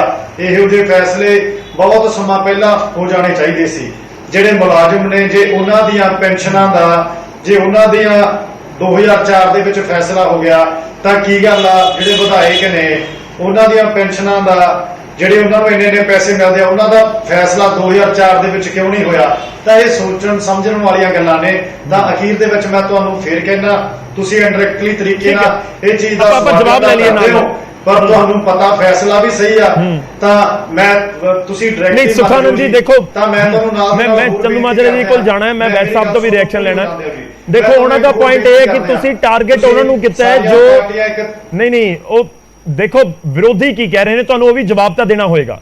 ਸੁਖਾਨੰਦ ਜੀ ਵਿਰੋਧੀ ਕਹਿ ਰਹੇ ਨੇ ਕਿ ਤੁਸੀਂ ਜੋ ਤੁਹਾਡੇ ਉੱਤੇ ਗੱਲ ਆਈ ਉਸ ਦਾ ਜ਼ਿਕਰ ਨਹੀਂ ਕੀਤਾ। ਤੁਸੀਂ ਕਰ ਰਹੇ ਹੋ ਜੋ ਵਿਰੋਧੀ, ਕਿਉਂਕਿ ਤੁਹਾਡਾ ਤਾਂ ਕੋਈ ਸਾਬਕਾ ਵਿਧਾਇਕ ਮੌਜੂਦਾ ਸਮੇਂ 'ਚ ਹੈ ਹੀ ਨਹੀਂ। 10 ਨੂੰ ਤੁਸੀਂ ਟਿਕਟ ਨਹੀਂ ਦਿੱਤੀ ਸੀ, ਉਹਨਾਂ ਇੱਕ ਵਿਧਾਇਕ ਤੁਹਾਡੇ ਨਾਲ ਆ, ਉਹਨਾਂ ਦੇ ਵਿੱਚੋਂ ਉਹਨਾਂ ਨੂੰ ਪੈਨਸ਼ਨ ਮਿਲਣੀ ਹੈ ਇੱਕ, ਤੇ ਉਹਨਾਂ ਨੂੰ ਇੱਕ ਪੈਨਸ਼ਨ ਮਿਲਦੀ ਹੋਏਗੀ। ਕਿ ਤੁਹਾਡੇ ਜਿਹੜੇ ਪਾਰਟੀ ਦੇ ਨਾਲ ਜੁੜੇ ਹੋਏ ਨੇ ਉਹਨਾਂ ਨੂੰ ਤਾਂ ਸਿੱਧੇ ਤੌਰ ਤੇ ਕੋਈ ਇਫੈਕਟ ਹੋ ਹੀ ਨਹੀਂ ਰਿਹਾ, ਇਹ ਵਿਰੋਧੀਆਂ ਨੂੰ ਹੋ ਰਿਹਾ, ਇਸ ਕਰਕੇ ਤੁਸੀਂ ਫੈਸਲਾ ਕਰ ਲਿਆ। ਦੀ ਗੱਲ ਵਿਰੋਧੀਆਂ ਦੀ ਨਹੀਂ, ਗੱਲ ਜਦੋਂ ਇੱਕ ਸਾਰੇ ਮੁਲਾਜ਼ਮ ਜ਼ਿੰਦਗੀ ਦੇ ਵਿੱਚ ਇੱਕ ਜੌਬ ਦੀ ਇੱਕ ਪੈਨਸ਼ਨ ਲੈਂਦੇ ਨੇ, ਤਾਂ ਐਮਐਲਏ ਇਹੋ ਜਿਹਾ ਕੀ ਨੇ ਜਿਹੜੇ ਜੇ 5 ਵਾਰ ਐਮਐਲਏ ਬਣਦੇ ਨੇ ਤਾਂ 5 ਵਾਰ ਪੈਨਸ਼ਨ ਲੈਂਦੇ ਨੇ। ਤਾਂ ਇਹ ਲਾਗੂ ਕੀਤੀ ਆ ਸੀ, ਜਦੋਂ ਅਗਲੀ ਵਾਰ ਅਸੀਂ ਦੁਬਾਰਾ ਸਰਕਾਰ ਚ ਆਵਾਂਗੇ ਤਾਂ ਜੇ ਕੋਈ ਸਾਡੇ ਵੀ ਇਹੋ ਜਿਹਾ ਕੇਸ ਹੋਊਗਾ ਤਾਂ ਉਹ ਵੀ ਤਨਖਾਹ ਨਹੀਂ ਲੈਣਗੇ। ਤਾਂ ਮੈਂ ਨਾਲ ਤੁਹਾਨੂੰ ਆਊਟ ਆਫ ਵੇ ਜਾ ਕੇ ਚਲੋ ਠੀਕ ਹੈ, ਐਗਜ਼ਾਮਪਲ ਦੇ ਦਿਆਂ, ਮਤਲਬ ਇਨ ਫਿਊਚਰ ਦੀ ਗੱਲ ਹੋਗੀ, ਮੈਂ ਤਾਂ ਖੁਦ ਉਸ ਦਾ ਜ਼ਿਕਰ ਕੀਤਾ ਸੀ ਕਿ ਉਹ ਫਿਊਚਰ ਦੇ ਵਿੱਚ ਹੋਏਗਾ। ਠੀਕ ਹੈ, ਮੈਨੂੰ ਥੋੜੇ ਰਿਐਕਸ਼ਨ ਲੈਣ ਦਿਓ, ਸਮਾਂ ਬਹੁਤ ਘੱਟ ਹੈ ਆਪਣੇ ਕੋਲ, ਮੈਂ ਤੁਹਾਡੇ ਕੋਲ ਵਾਪਸ ਆਉਂਗਾ। ਤੇ ਨਾ ਹੀ ਉਹਨਾਂ ਦਾ ਗੁਜ਼ਾਰਾ ਚੱਲਦਾ, ਉਹਨਾਂ ਕੋਲ ਆਪਣੀ ਗੱਡੀ ਵੀ ਹੈ ਨਹੀਂ। ਹੁਣ ਉਹਨਾਂ ਦੀ ਬੇਟੀ ਮਿਨਿਸਟਰ ਬਣੀ ਆ, ਉਹਨਾਂ ਨੇ ਅੱਜ ਤੋਂ 2 ਸਾਲ ਪਹਿਲਾਂ ਜਦੋਂ ਉਹ ਇਲੈਕਸ਼ਨ ਹਾਰ ਗਏ, ਹਾਰਨ ਤੋਂ ਬਾਅਦ ਦੇ ਵਿੱਚ ਉਹਨਾਂ ਨੇ ਆਪਣੀ ਪੈਨਸ਼ਨ ਬੰਦ ਕਰਤੀ। ਉਹਨਾਂ ਦਾ ਤਰਕ ਇਹ ਸੀਗਾ, ਕਹਿੰਦੇ ਜਦੋਂ ਮੈਂ ਹੁਣ ਲੋਕਾਂ ਦੇ ਲਈ ਕੰਮ ਹੀ ਨਹੀਂ ਕਰਦਾਗਾ ਤਾਂ ਮੈਂ ਪੈਨਸ਼ਨ ਕਾਹਦੀ ਲੈਣੀ ਆ। ਤਾਂ ਮੈਂ ਤੁਹਾਨੂੰ ਆਮ ਆਦਮੀ ਪਾਰਟੀ ਦੀ ਨੇਚਰ ਦੱਸਦਾ, ਇਹ ਫੈਸਲੇ ਹੋਣਗੇ, ਇਹੋ ਜਿਹੇ ਬਹੁਤ ਫੈਸਲੇ ਹੋਣਗੇ। ਹੁਣ ਜੇ ਮੈਨੂੰ ਚਲੋ ਮੈਨੂੰ ਛੋਟਾ ਰਿਐਕਸ਼ਨ ਲੈਣ ਦਿਓ, ਸਮਾਂ ਬਹੁਤ ਘੱਟ ਹੈ ਆਪਣੇ ਕੋਲ। ਹੋਊਗਾ ਪਰ ਮੈਨੂੰ ਜਿਹੜੀ ਮੈਂ ਤੁਹਾਡੇ ਕੋਲ ਵਾਪਸ ਆਉਣਾ, ਵੈਦ ਸਾਹਿਬ, ਚਾਹੇ ਕੋਈ ਨਾਰਾਜ਼ ਹੋਵੇ, ਚਾਹੇ ਕੋਈ ਗੌਰਵ ਜੀ, ਗੌਰਵ ਜੀ, ਇਹ ਸਾਨੂੰ ਵਧੀਆ ਗੌਰਵ ਜੀ ਚੁੱਪ ਕਰਾਓ, ਇਹਨਾਂ ਨੂੰ ਬਹੁਤ ਬੋਲ ਰਿਹਾ। ਕਰਾ ਲਓ ਜੀ ਫਿਰ। ਠੀਕ ਹੈ ਵੈਦ ਸਾਹਿਬ। ਗੌਰਵ ਜੀ, ਪਹਿਲਾਂ ਤਾਂ ਸੁਖਾਨੰਦ ਜੀ ਦੀ ਗੱਲ ਦਾ ਮੈਂ ਜਵਾਬ ਦੇਣਾ ਹੈ ਕਿ ਕਹਿੰਦੇ ਗਰਾਊਂਡ ਨਾਲ ਨਹੀਂ ਜੁੜੇ ਹੋਏ। ਸੁਖਾਨੰਦ ਜੀ, ਜਿੰਨਾ ਅਸੀਂ ਲੋਕ ਗਰਾਊਂਡ ਨਾਲ ਜੁੜੇ ਹੋਏ ਉਹਨਾਂ ਤੁਸੀਂ ਨਹੀਂ ਜੁੜੇ ਹੋਏ। ਦੂਜਾ ਤੁਸੀਂ ਕਿਹਾ ਸਾਡੀ ਲੋਕਾਂ ਦੀ ਸਰਕਾਰ ਚੁਣ ਕੇ ਆਈ ਹੈ, ਲੋਕ ਹੀ ਹਰ ਸਰਕਾਰ ਚੁਣਦੇ ਨੇ। ਤੁਹਾਨੂੰ ਇਹਦੇ ਗਰਾਊਂਡ ਦੀ ਗੱਲ ਦੱਸ ਦਿਆਂ, 2017 ਚ ਵੀ ਲੋਕਾਂ ਦੀ ਸਰਕਾਰ ਚੁਣੀ। ਕਿੱਲਿਆਂ ਵਾਲੇ ਕਿਸਾਨ ਦਾ ਪੁੱਤਾਂ ਤੇ ਤੁਸੀਂ ਸਾਡੇ ਹੋਗੇ ਡੀਸੀ ਰਹੇ ਹੋ, ਤਾਂ ਲੋਕ ਚੈੱਕ ਕਰ ਲੈਣਗੇ ਵੀ ਆਪਣੇ ਦੋਵਾਂ ਚੋਂ ਆਮ ਦੇ ਵਿੱਚ ਕੌਣ ਆ। ਇੱਕ ਇੱਕ ਕਰਕੇ ਗੱਲ ਕਰ ਲਈ ਆਪਣੀ, ਹਾਂ ਲੋਕਾਂ ਤੱਕ ਗੱਲ ਪਹੁੰਚ ਸਕੇਗੀ। ਸੁਖਾਨੰਦ ਜੀ, ਵੈਦ ਸਾਹਿਬ, ਵੈਦ ਸਾਹਿਬ ਕੰਪਲੀਟ ਕਰ ਲਓ ਤੁਸੀਂ। ਜਿੱਥੋਂ ਤੱਕ ਮੈਂ ਤੁਹਾਨੂੰ ਪਹਿਲਾਂ, ਤੁਸੀਂ ਸ਼ਾਇਦ ਮੇਰੀ ਪੂਰੀ ਗੱਲ ਸੁਖਾਨੰਦ ਜੀ ਸੁਣੀ ਨਹੀਂ। ਮੈਂ ਕੇਜਰੀਵਾਲ ਸਾਹਿਬ ਦੇ ਦਸੰਬਰ 15,000 ਵਿਧਾਨ ਸਭਾ ਦੇ ਵਿੱਚ ਫੈਸਲੇ ਦੀ ਤਾਰੀਫ ਕੀਤੀ ਹੈ। ਇਹਦਾ ਮਤਲਬ ਇਹ ਜਿਹੜੀ ਤੁਸੀਂ ਇਹ ਗੱਲ ਕਰਦੇ ਹੋ, ਤੁਸੀਂ ਕੇਜਰੀਵਾਲ ਦੇ ਫੈਸਲਿਆਂ ਨੂੰ ਮੰਨਣਾ ਨਹੀਂ ਚਾਹੁੰਦੇ। ਉਹਨਾਂ ਨੇ 2,10,000 ਰੁਪਇਆ ਸੈਲਰੀ ਇੱਕ ਐਮਐਲਏ ਆਮ ਆਦਮੀ ਪਾਰਟੀ ਦੀ ਕੀਤੀ ਹੈ, ਉਹ ਤਾਂ ਐਲਜੀ ਨੇ ਉਸ ਦੇ ਉੱਤੇ ਰੋਕ ਲਾਤੀ ਸੀ। ਅੱਜ ਵੀ ਪੰਜਾਬ ਦੇ ਐਮਐਲਏ ਦੀ ਸੈਲਰੀ ਤੇ ਪੈਨਸ਼ਨ ਤੁਹਾਡੇ ਦਿੱਲੀ ਦੇ ਐਮਐਲਏ ਨਾਲੋਂ ਘੱਟ ਹੈ। ਯੂਪੀ ਦੇ ਵਿੱਚ 1,90,000 ਤਨਖਾਹ ਆ, 1,98,000, ਹਿਮਾਚਲ ਦੇ ਵਿੱਚ 1,90,000 ਹੈ, ਤੇਲੰਗਾਨਾ ਦੇ ਵਿੱਚ 2,50,000 ਹੈ, ਤੇ ਪੰਜਾਬ ਦੇ ਵਿੱਚ 75,000 ਰੁਪਏ ਹੈ। ਇਹ ਗੱਲਾਂ ਮੈਂ ਤੁਹਾਨੂੰ ਤਾਂ ਦੱਸਦਾ, ਇਹਨਾਂ ਨੂੰ ਪੜ੍ਹ ਲਿਓ, ਵੇਖ ਲਿਓ, ਨੈਟ ਤੇ ਅਵੇਲੇਬਲ ਨੇ, ਮੈਂ ਨੋਟੀਫਿਕੇਸ਼ਨਾਂ ਕਢਵਾਈਆਂ ਹੋਈਆਂ ਨੇ। ਮਸਲਾ ਇਹ ਨਹੀਂ ਹੈ, ਮਸਲਾ ਜਿਹੜੀ ਤੁਸੀਂ ਆਰਥਿਕਤਾ ਦੀ ਗੱਲ ਕਰਦੇ ਹੋ ਨਾ, ਇਹਨੂੰ ਤੁਸੀਂ ਪੋਜ਼ਿਟਿਵਲੀ ਲਓ। ਮੈਂ ਪੰਜਾਬ ਦੇ ਲੋਕਾਂ ਨੂੰ ਬੇਨਤੀ ਕਰਦਾ, ਇਹਨੂੰ ਪੋਜ਼ਿਟਿਵਲੀ ਲਓ। ਐਮਐਲਏ ਦੀ ਤਨਖਾਹ ਵੀ ਉਹਦਾ ਚੀਫ ਸੈਕਟਰੀ ਦੇ ਬਰਾਬਰ ਹੈ ਜਾਂ ਉੱਪਰ ਹੈ। ਐਮਐਲਏ ਦੀ ਤਨਖਾਹ ਵੀ ਵਧਣੀ ਚਾਹੀਦੀ ਹੈ। ਹਾਂ, ਇੱਕ ਚੀਜ਼ ਦੇ ਮੈਂ ਖਿਲਾਫ ਹਾਂ ਕਿ ਜਿਹੜਾ ਹਰ ਟਰਮ ਦਾ 50,000 ਰੁਪਇਆ ਵੱਧਦਾ ਹੈ। ਇੱਕ ਪੈਨਸ਼ਨ ਹੋਣੀ ਚਾਹੀਦੀ ਹੈ, ਦੂਜੀ ਟਰਮ ਦੇ ਵਿੱਚ 50,000 ਨਹੀਂ ਇਨਕਰੀਜ਼ ਹੋਣਾ ਚਾਹੀਦਾ। ਜਿਹੜਾ ਸਾਡਾ ਸਕੇਲ ਹੈ ਗੌਰਵ ਜੀ, ਜਿਹੜਾ ਸਾਡਾ ਮਹਿੰਗਾਈ ਦਾ ਜਿਹੜਾ ਸਕੇਲ ਆ, ਉਹਦੇ ਮੁਤਾਬਕ ਇਨਕਰੀਮੈਂਟ ਹੋਵੇ। ਕਿਉਂਕਿ ਹਰ ਮੁਲਾਜ਼ਮ ਆ, ਜਿਹੜਾ ਮੁਲਾਜ਼ਮ ਦੇ ਵਿੱਚ ਜਦੋਂ ਰਿਟਾਇਰ ਹੋ ਜਾਂਦਾ, ਮੈਂ ਵੀ ਰਿਟਾਇਰਡ ਅਫਸਰ ਹਾਂ, ਜਦੋਂ ਵੀ ਕੋਈ ਪੇ ਸਕੇਲ ਲਾਗੂ ਹੁੰਦਾ ਹੈ, ਉਹਦੇ ਮੁਤਾਬਕ ਇੱਕ ਪਰਸੈਂਟੇਜ ਦੇ ਮੁਤਾਬਕ ਸੈਲਰੀ ਦੇ ਵਿੱਚ ਵੀ ਇਨਕਰੀਜ਼ ਹੁੰਦੀ ਹੈ ਤੇ ਉਹਦੇ ਵਿੱਚ ਆਪਣੀ ਪੈਨਸ਼ਨ ਦੇ ਵਿੱਚ ਇਨਕਰੀਜ਼ ਹੁੰਦੀ ਹੈ। ਇਹ ਕ੍ਰਾਈਟੇਰੀਆ ਚਾਹੀਦਾ, ਇਹ ਇਕੱਲੇ ਐਲਾਨ ਨਹੀਂ ਚਾਹੀਦਾ। ਜਿਹੜੀ ਗੱਲ ਸਾਡੇ ਬੀਜੇਪੀ ਦੇ ਭਾਈ ਸਾਹਿਬ ਨੇ ਕਹੀ, ਇਕੱਲਾ ਐਲਾਨ ਛੋਟਾ ਛੋਟਾ ਰਿਐਕਸ਼ਨ ਰੱਖੀਏ, ਫਿਰ ਸਮਾਂ ਬਹੁਤ ਘੱਟ ਹੈ, ਗੈਸਟ ਵੇਟ ਕਰ ਰਹੇ ਨੇ। ਹਾਂ ਬਿਲਕੁਲ। ਸਭ ਤੋਂ ਪਹਿਲਾਂ ਤਾਂ ਸੁਖਾਨੰਦ ਜੀ ਛੋਟਾ ਜਿਹਾ ਰਿਐਕਸ਼ਨ ਦੇ ਦਿਓ, 20 ਸੈਕਿੰਡ ਸਰ ਪਲੀਜ਼, ਜ਼ਿਆਦਾ ਸਮਾਂ ਨਾ ਲਿਓ। ਸੁਖਾਨੰਦ, ਤੁਸੀਂ ਜਿਹੜਾ ਇੰਕਰੀਮੈਂਟ ਵਾਧਾ ਹੈ ਇਹਦੇ ਤੇ ਤਾਂ ਮੰਨ ਗਏ, ਇਹਦਾ ਤੁਹਾਡਾ ਬੜਾ ਧੰਨਵਾਦ। ਤੇ ਅੱਗੇ ਤੋਂ ਵੀ ਵਧੀਆ ਫੈਸਲੇ ਹੁੰਦੇ ਰਹਿਣਗੇ, ਤੁਸੀਂ ਰਿਐਕਸ਼ਨ ਕਰਦੇ ਰਹੋ ਸਾਰੇ। ਚਲੋ ਠੀਕ ਹੈ। ਮੈਂ ਜੈਬਾਨ ਜੀ ਤੁਹਾਡੇ ਕੋਲ ਆ ਰਿਹਾ, ਮੈਂ ਚੰਦੂਮਾਜਰਾ ਦਾ ਇੱਕ ਵਾਰੀ ਰੁਕ ਕਰ ਲਵਾਂ। ਚੰਦੂਮਾਜਰਾ ਸਾਹਿਬ ਦੇਖੋ, ਜ਼ਿਕਰ ਕਰ ਰਹੇ ਨੇ ਦੋ ਗੱਲਾਂ, ਇੱਕ ਤਾਂ ਲੋਕਾਂ ਦੀ ਸਰਕਾਰ ਦਾ ਜ਼ਿਕਰ ਹੋ ਰਿਹਾ ਤੇ ਦੂਜਾ ਪੁਆਇੰਟ ਚੁੱਕ ਰਹੇ ਨੇ ਕਿ 70 ਸਾਲ ਚ ਨਹੀਂ ਹੋਇਆ ਇਹ, 2007 ਚ ਨਹੀਂ ਹੋਇਆ, 12 ਚ ਨਹੀਂ ਹੋਇਆ, 2002 ਚ ਜਦੋਂ ਸਰਕਾਰ ਕਾਂਗਰਸ ਦੀ ਬਣੀ ਉਸ ਸਮੇਂ ਨਹੀਂ ਹੋਇਆ, ਤੁਹਾਡੀ ਸਰਕਾਰ ਰਹੀ ਹੈ ਅਕਾਲੀ ਦਲ ਦੀ ਉਸ ਸਮੇਂ ਨਹੀਂ ਹੋਇਆ। ਇਹ ਹੋਣਾ ਚਾਹੀਦਾ ਸੀ ਔਰ ਅਸੀਂ ਲਿਆ ਡਿਸੀਜਨ, ਆਮ ਆਦਮੀ ਪਾਰਟੀ ਦਾਵਾ ਕਰ ਰਹੀ ਹੈ। ਦੇਖੋ ਗੌਰਵ ਜੀ, ਕਿਉਂਕਿ ਗੱਲਾਂ ਹੀ ਹਜੇ 3-4 ਸਾਲ ਤੋਂ ਇਹ ਉੱਠਣ ਲੱਗੀਆਂ ਸੀ, ਚਲੋ ਇਹਨਾਂ ਨੇ ਲੈ ਲਿਆ, ਇਹਦਾ ਅਸੀਂ ਸਵਾਗਤ ਕਰਦੇ ਹਾਂ। ਪਰ ਜਿਹੜੀ ਇਹ ਗੱਲ ਕਹਿ ਰਹੇ ਨੇ ਵੀ ਸਾਡੀ ਆਮ ਆਦਮੀ ਪਾਰਟੀ, ਆਮ ਆਦਮੀ, ਇਹ ਰਾਜ ਸਭਾ ਦੇ ਐਮਪੀ ਭੇਜਿਆ ਜੀ, ਉਹਨਾਂ ਚ ਮੈਨੂੰ ਇੱਕ ਤਾਂ ਦੱਸ ਦੇਣ ਵੀ ਕਿਹੜਾ ਆਮ ਆਦਮੀ ਆ ਉਹਨਾਂ ਚੋਂ। ਤੁਸੀਂ ਇੱਥੇ ਤਾਂ ਸੈਲਰੀਜ਼ ਦੀ ਗੱਲ ਕਰ ਰਹੇ ਹੋ, ਉੱਥੇ ਪੰਜਾਬ ਦੇ ਖਾਤੇ 'ਚ ਜਿਹੜੀ ਸੈਲਰੀ ਆਣੀ ਸੀ ਉਹ ਦਿੱਲੀ ਵਾਲਿਆਂ ਨੂੰ ਦਿਵਾਉਣ ਲੱਗੇ ਹੋ 92 MLAs ਦੇ ਜ਼ਰੀਏ।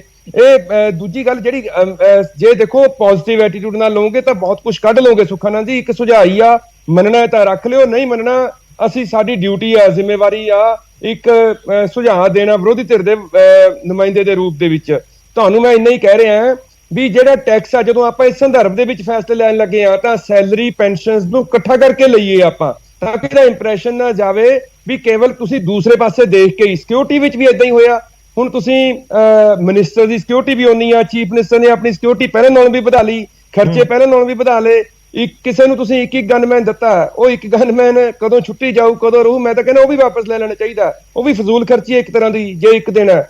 ਪਰ ਜਿਹੜੀ ਗੱਲ ਪੈਨਸ਼ਨ ਦੀ ਆ, ਸੈਲਰੀਜ਼ ਦੀ ਆ, ਮੈਂ ਕਹਿੰਦਾ ਸੈਲਰੀਜ਼ ਨੂੰ ਇਕੱਠਾ ਕਰਕੇ ਜੁਆਇੰਟਲੀ ਤੁਸੀਂ ਦੇਖੋ ਵੀ ਸੈਲਰੀਜ਼ ਤੇ ਇਨਕਮ ਟੈਕਸ ਜਿਹੜਾ ਦਿੰਦੀ ਹੈ ਸਰਕਾਰ, ਅੱਜ ਉਹਦੇ ਸੰਦਰਭ ਵਿੱਚ ਵੀ ਫੈਸਲਾ ਕਰ ਲੈਣਾ ਚਾਹੀਦਾ, ਐਲਾਨ ਹੋਣੇ ਚਾਹੀਦੇ ਸੀ। ਫੈਸਲੇ ਤਾਂ ਪੰਜਾਬ ਦੀ ਵਿਧਾਨ ਸਭਾ ਵਿੱਚ ਹੁੰਦੇ ਨੇ, ਇਹ ਜਿਹੜੇ ਸਾਰੇ ਹੁੰਦੇ ਨੇ। ਮੈਂ ਸਮਝਦਾ ਵੀ ਸੀਐਮ ਸਾਹਿਬ ਨੂੰ ਪੁੱਟੀ ਇਸ ਤਰੀਕੇ ਨਾਲ ਕਰਨਾ ਚਾਹੀਦਾ ਵੀ ਇਹ ਆਉਂਦੇ ਸੈਸ਼ਨ ਦੇ ਵਿੱਚ ਅਸੀਂ ਵਿਧਾਨ ਸਭਾ ਦੇ ਵਿੱਚ ਇਸ ਬਾਰੇ ਜਿਹੜਾ ਹੈਗਾ ਲੈ ਕੇ ਆਵਾਂਗੇ।